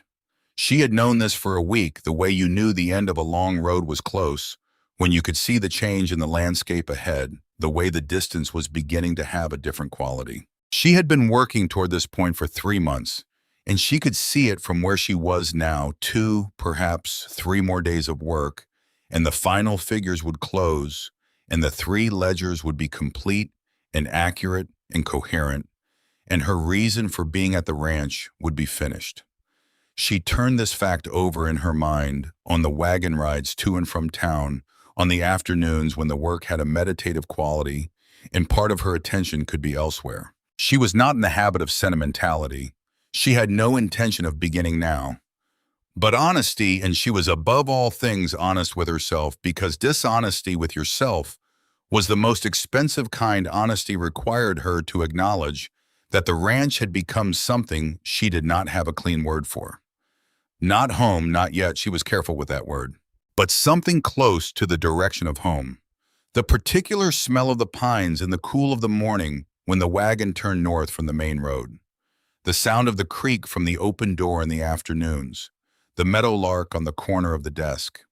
The way the light came through the east window at the specific angle of September mornings and fell across the ledgers and made the columns briefly luminous. The coffee.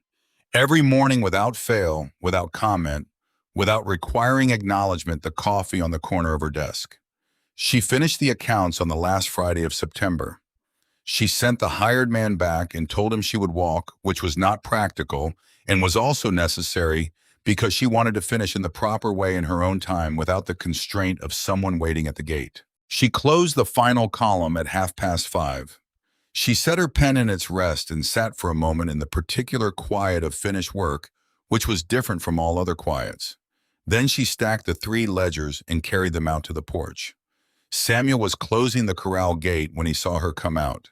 He came across the yard with his long, unhurried stride and came up the porch steps and took the ledgers from her the same way he had taken her trunk, simply, directly, without ceremony.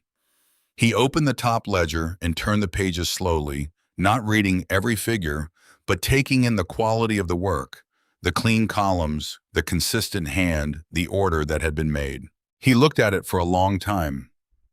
"I don't know what to say," he said. "Then don't say anything," she said. He looked up from the ledger at her. The evening light was behind him, the September sky above the western mountains, going through its colors, the amber and rose and deep burning gold of high country evenings that she had stopped trying to describe because the words were not adequate. "The work is finished," he said. "Yes." The words sat between them. The creek made its sound. A horse blew in the corral.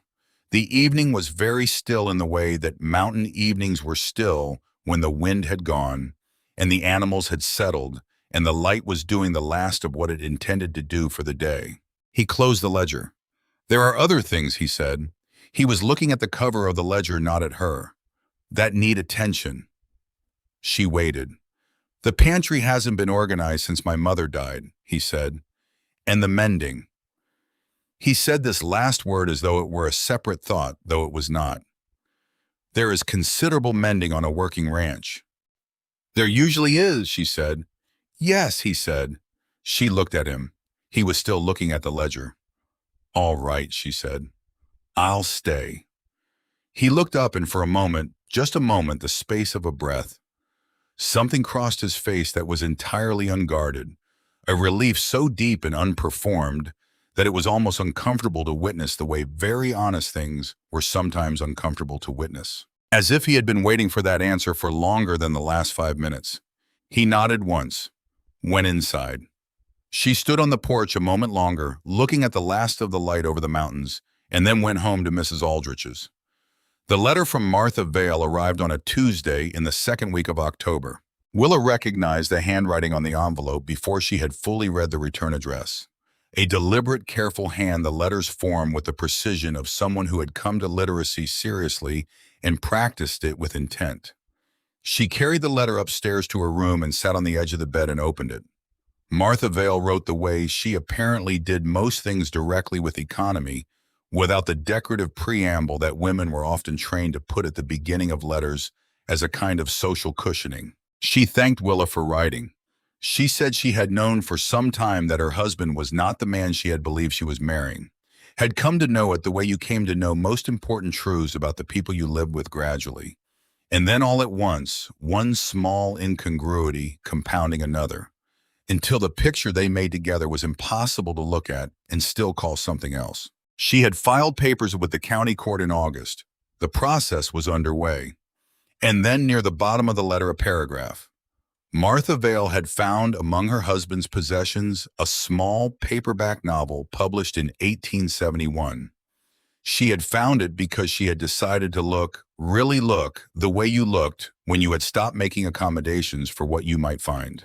The novel was a sentimental story about frontier life long out of print, the kind of book that appeared in the 25-cent bins of train station newsstands and was sold to travelers wanting something to pass the time. She had found it in a drawer worn at the spine, with one page turned down at the corner.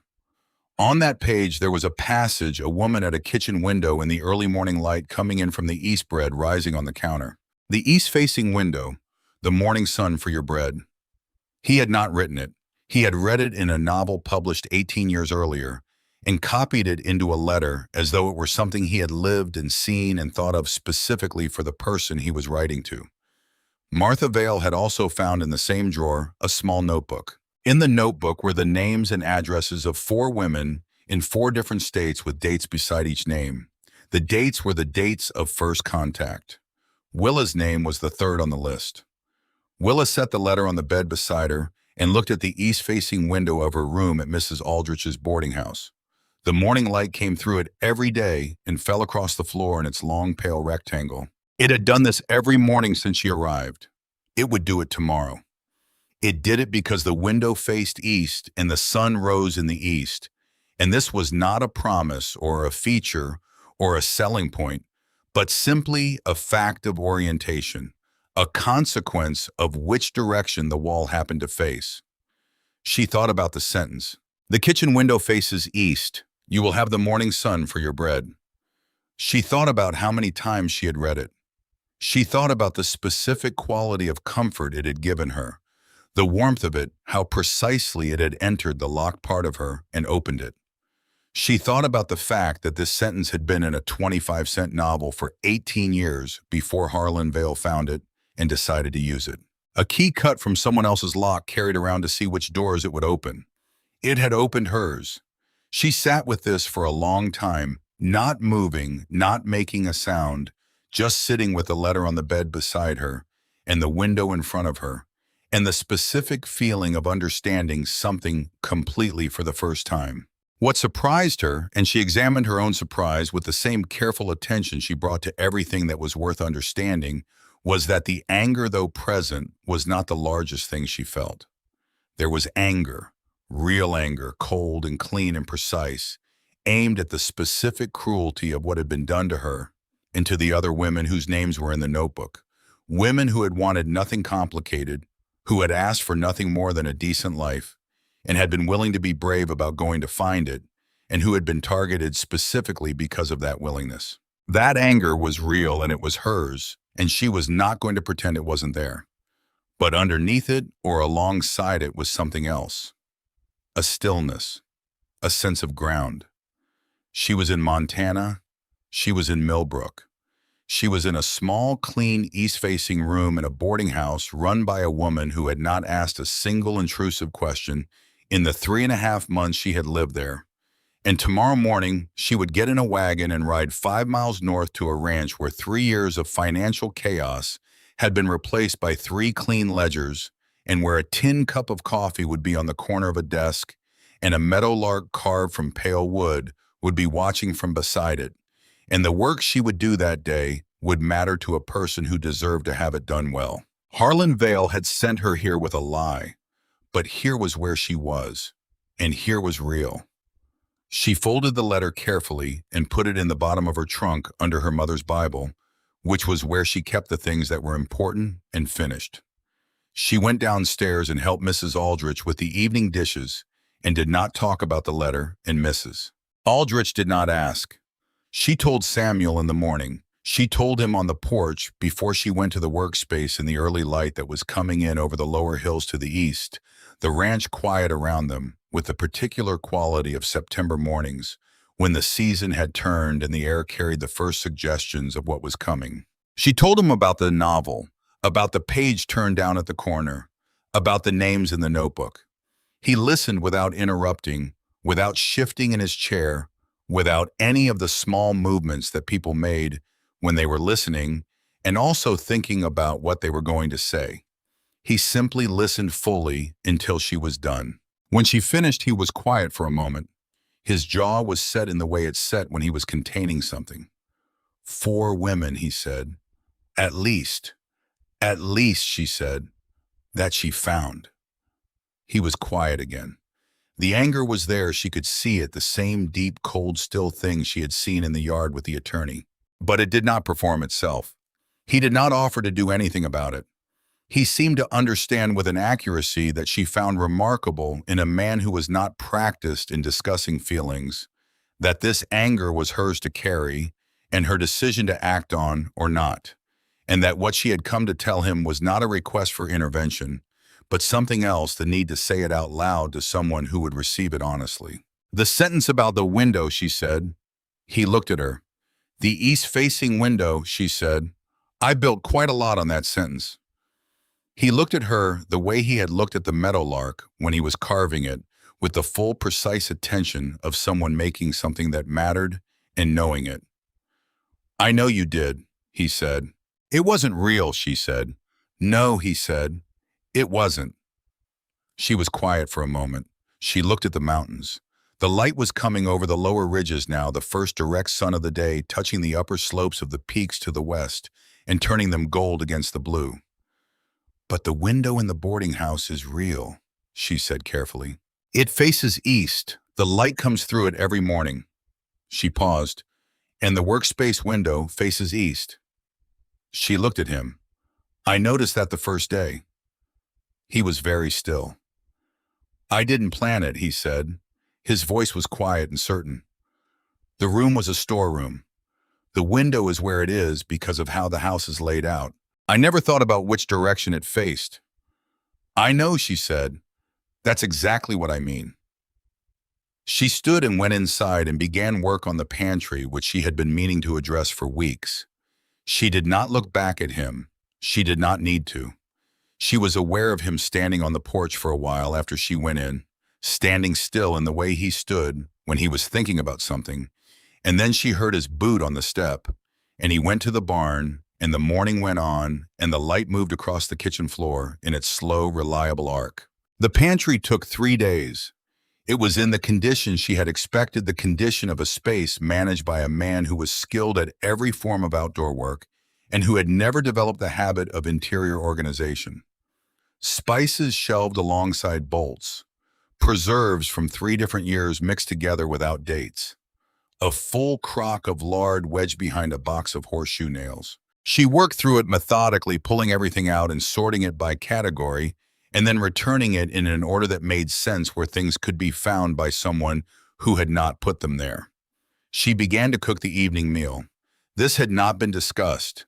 It had simply happened the way the coffee had happened, One evening she stayed later than usual, and there were things in the kitchen that needed doing, and she did them, and he came in from the range at dusk and sat down at the table and ate what she had made, and they talked or did not talk in the easy, comfortable way of two people who had learned each other's silences well enough to be at ease in them. She mended his shirts, 7 of them each with the specific and various damage of hard physical work tears, at the shoulder-worn elbows, lost buttons, a rent along a seam where the fabric had simply given up.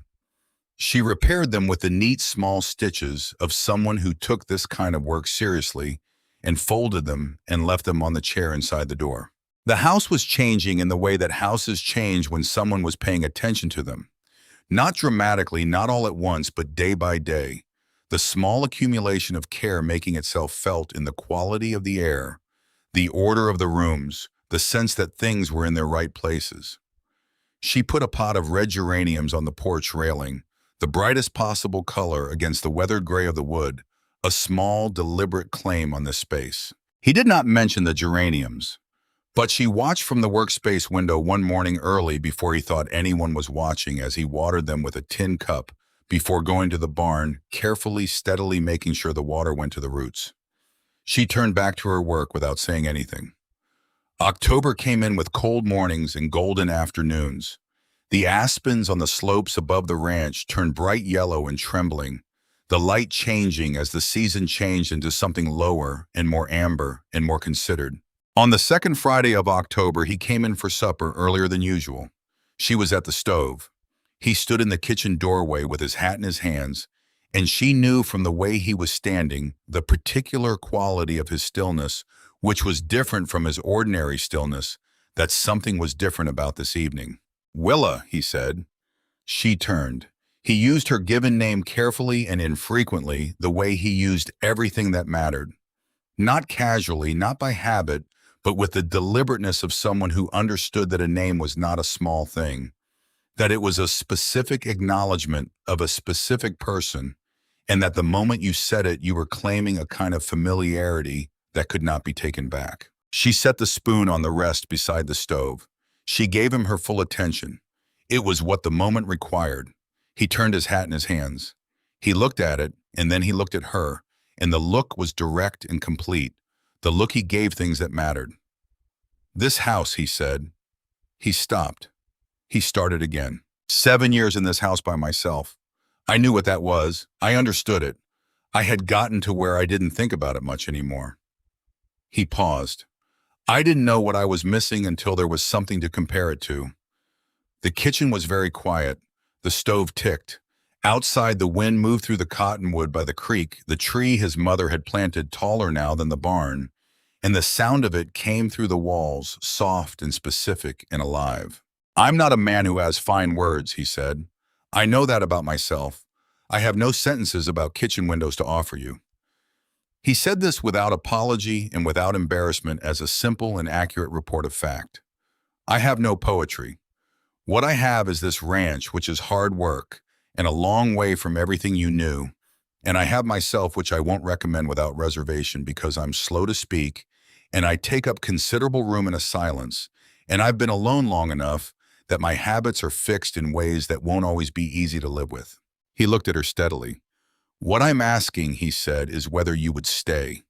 Not as my bookkeeper, not as the woman who cooks my supper and mends my shirts."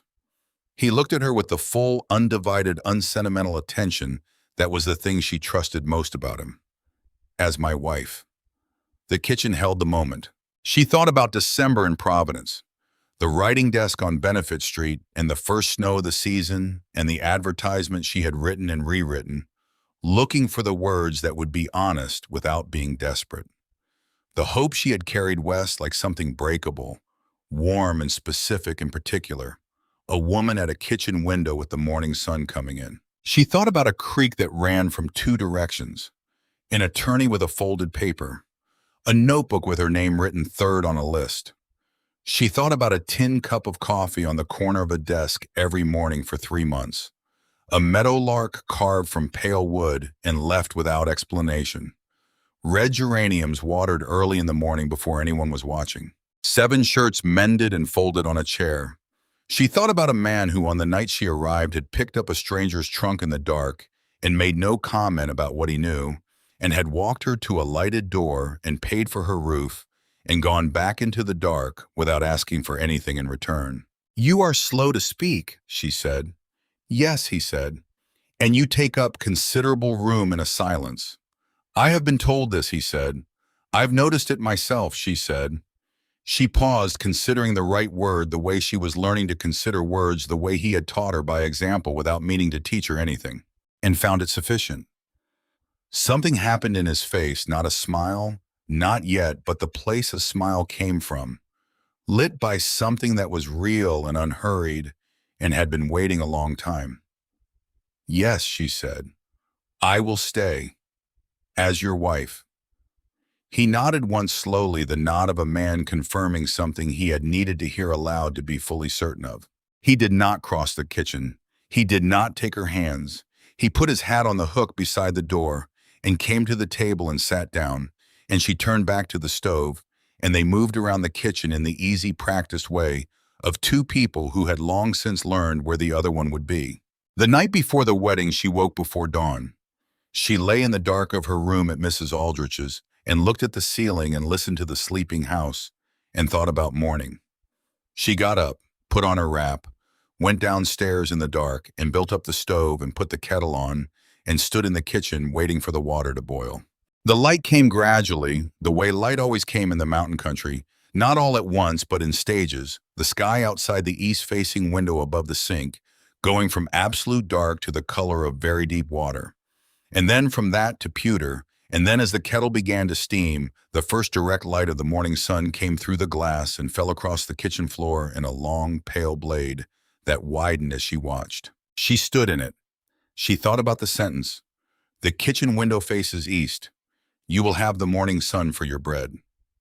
She said it quietly to herself in the empty kitchen, the words she had read perhaps 200 times, the words that had been in a 25-cent novel for 18 years, before they were used to open a door they were never meant to open. She thought about the workspace at the ranch, the window on the east wall, the morning light that came through it at the same angle at the same hour, and fell across the ledgers and lit the pale wood of the meadowlark, and made the coffee steam in the tin cup on the corner of the desk. No one had promised her that window. No one had written about it in a letter. No one had included it in a description of the ranch. It had not been offered as evidence of anything or used to create any impression in any person. It was simply a window in a wall of a house built by a man who had not thought about which direction it faced, only about where it needed to be for the room to function. It faced east because east was the direction it faced. The light came through it because the light came through east-facing windows in the morning, as it had always done and would always do, regardless of what anyone wrote about it in any letter. Some things were true without anyone needing to say so. She made the coffee the way Samuel made it, black and strong. No concessions, and stood at the east-facing window of Mrs. Aldrich's kitchen and watched the light come fully into the valley and thought about the difference between what was written and what was true and understood, standing there in the specific light of a specific October morning in Montana that she had traveled 3,000 miles in the wrong direction and arrived precisely where she was supposed to be. They were married on the second Saturday of October 1889 in the small white church at the end of Millbrook's Main Street. Mrs. Aldrich stood as witness in her good black dress with a cluster of dried flowers on the lapel, and she wept without embarrassment or apology, dabbing at her eyes with a white handkerchief, while maintaining throughout the expression of a woman who had predicted this outcome and was satisfied to find herself correct.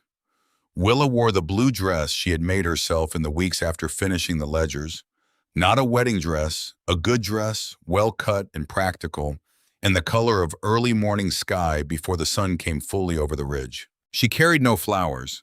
She had thought about it and decided it was not a thing she needed. Samuel wore his best suit of dark wool, slightly too warm for October, but pressed and immaculate. He stood at the front of the church with the minister and watched her come up the aisle and did not look away. Not for a moment, with the full and unhurried attention of a man who had made a decision and was not in the habit of reconsidering his decisions once he was certain of them. The whole of Millbrook had come, They filled the church and overflowed onto the steps, and they were there. Willa understood this watching them as she came up the aisle, not because it was a spectacle, but because it was a story that had completed itself in a way that satisfied something they had all been watching without quite knowing they were watching it. The stranger on the platform in the dark. The man who had paid her first week without a word and ridden away. The months on the ranch road back and forth, back and forth. People in small places paid close attention to the stories that unfolded among them, and this one had been watched with the patience of people who understood that some stories took the time they took, and its ending felt to those who had watched it not merely happy but earned. Samuel put the ring on her finger, plain gold, simple and solid and correct, bought from the jeweler in Billings, and said the words the minister asked him to say. And she said hers, and the church was very quiet while they said them, and then it was done. They were what they had been moving towards since the night on the platform, which was to say they were themselves, but together, which was the only kind of together that was worth the name. 5 years later, in the October of 1894, the evening light came through the west-facing windows of the ranch house. In that particular way, it had an October low and amber and long, making the whole front room glow as though something inside it were burning quietly and warmly. Willa sat on the porch in the rocking chair Samuel had built for her in the spring. A shirt in her lap, not his, too small for that, the shirt of their son Thomas, who was 4 years old, and who had recently developed a comprehensive talent for destroying his clothing that had elevated mending from an occasional task to a near-daily requirement. Thomas himself was in the yard engaged in a negotiation with a chicken over possession of an object she could not identify from the porch. He was conducting the negotiation at full volume with the earnest conviction of someone who had not yet learned that chickens did not negotiate and would not be learning it today if he could help it. Their daughter June was 2 years old, sitting at Willa's feet with the focused interior quality of very young children who are doing something they consider important. She was arranging a collection of small stones in a line that had a logic she alone understood. She had her father's eyes, gray and steady, and already at 2 years old, directed at the world with a quality of attention that made Willa think she was going to be the kind of person who noticed everything and said only what mattered. Samuel came around from the side of the house and stopped when he saw Thomas and the chicken. He watched for a moment with the expression he wore when something was amusing that he was not going to confirm was amusing. "Thomas," he said. Thomas looked up. The chicken immediately reassessed its position and departed. "She started it," Thomas said. "I expect she did," Samuel said. "Come wash your hands." Thomas considered arguing. He looked at his father's face and made the calculation that experience had taught him to make quickly and came to wash his hands. Samuel's hand rested briefly on the top of the boy's head as they passed each other, the most natural gesture in the world. Unrehearsed, unnoticed by either of them, the gesture of a father who had not grown up with much tenderness and had decided without making a project of it to be a different kind of father than the kind he had imagined fathers to be. He came up the porch steps and sat in the chair beside her. He was tired in the way he was tired in October when the work of preparing the ranch for winter was at its most demanding. A deep tiredness that came from the bones outward, the kind that was not distress, but the natural consequence of a body that had worked hard and steadily all day at things that mattered. He carried it without complaint the way he carried everything as a simple fact of his life. He reached over and tucked a strand of her hair back from her face. His touch easy and unremarkable in the way that 5 years of daily life made touch easy and unremarkable. Not passionate in the acute temporary sense, but something more durable, the touch of a hand that knew exactly what it was touching and intended to go on knowing it. "Long day," she said. "Not so long," he said. June looked up from her stones, observed her parents with the grave attention she brought to everything, and returned to her stones. Thomas came back from washing his hands and immediately began presenting his case against the chicken to his father, with the confidence of someone who believed that a fresh audience was all his argument had been lacking. Willa stitched and listened to her son with part of her attention and gave the rest to the evening, the light fading over the western peaks, the creek making its sound from the bend at the north end of the property, the cottonwood Samuel's mother had planted swaying in the first breath of the evening wind. She thought, as she sometimes did at this hour, about Providence, about the room on Benefit Street and the writing desk, and the first snow and the advertisement she had composed so carefully, looking for words that were honest without being pathetic. She thought about the girl who had read 10 words in a letter and built a future on them. And she felt for that girl, not pity, not condescension, but the specific tenderness you felt for someone who had been brave in a difficult situation, even if the bravery had been aimed in the wrong direction. She had been 23 and alone, and in possession of a talent for figures and a distrust of pretty words. And she had looked at her situation clearly and decided to do something about it, which was the most she could have done, and more than most people did. And the doing had brought her here. "Willa," Samuel said. She looked at him. He was looking at the mountains in the way he looked at them at the end of days, drawing from them whatever the mountains gave to a man who had been looking at them long enough to know what they had to offer. "I've been thinking," he said, "about adding a room on the east side. The children will need more space before long." She looked at him. "A room on the east side. Gets good light in the morning," he said. "Practical, simple. The statement of a man who knew what an east-facing room did in the morning because he lived in one and had been living in one long enough to know it as a fact rather than a promise." She felt something move through her, the same thing she had felt in the kitchen at Mrs. Aldrich's on the morning before the wedding, standing in the east light with the coffee. The sense of a circle completing itself, a long arc coming back around to its own beginning, not with ceremony, but with the quiet, matter-of-fact satisfaction of a column that had finally balanced. The lie that had brought her here had told the truth about one thing. There was morning light to be had in the high country of Montana, real and unhurried, coming through windows that faced the actual east. No one needed to steal it from a novel. No one needed to promise it in a letter written from inside a life that had nothing to do with the person reading the letter. It was simply there every morning for anyone patient and honest enough to build their life in its direction. She looked at her husband, the gray at his temples that had not been there 5 years ago, and the lines at the corners of his eyes that had deepened, the hands that had made the meadowlark and built the rocking chair she was sitting in and loaded her trunk onto a mule in the dark of a June night, and had held hers in the small white church with a plain gold ring and no poetry, with only the complete and unhurried attention of a man who did not say things he did not mean. "A room on the east side," she said. "Yes." Thomas had stopped making his case against the chicken. He had drifted to his father's knee and was leaning against it with his eyes going heavy in the way of a 4-year-old at the end of a long day, his whole body slowly giving up the argument with sleep that had been going on for the past half hour. Samuel's hand came to rest on the back of the boy's head with the same unrehearsed naturalness as before. June had finished her arrangement of stones. She looked at it with the critical satisfaction of someone who has completed something according to a standard that exists entirely inside themselves. Then she leaned against Willa's foot and closed her eyes.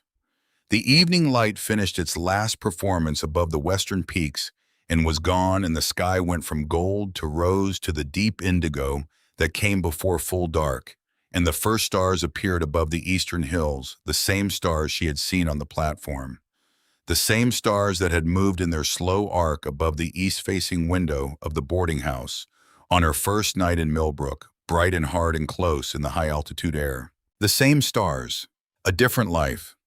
Not the life she had imagined in December in the dark, in a rented room facing a brick wall. Better than that life in every way that could be counted, and in several ways that could not. Because it was hers. Not a promise written down. Not a sentence taken from a novel and used to open a door. Not a description composed by someone who did not know which direction his own creek ran. But a life assembled from true things, one small and certain thing at a time, by a woman who had learned in the space of 4 months on a 5-mile stretch of Montana road between a dark platform in June and a small white church in October to tell the difference between what was written and what was real. Samuel reached over in the dark and took her hand. His hand was rough and calloused and warm, and it held hers with the quiet, certain ease of a hand that had decided it was exactly where it was supposed to be. The house behind them was lit.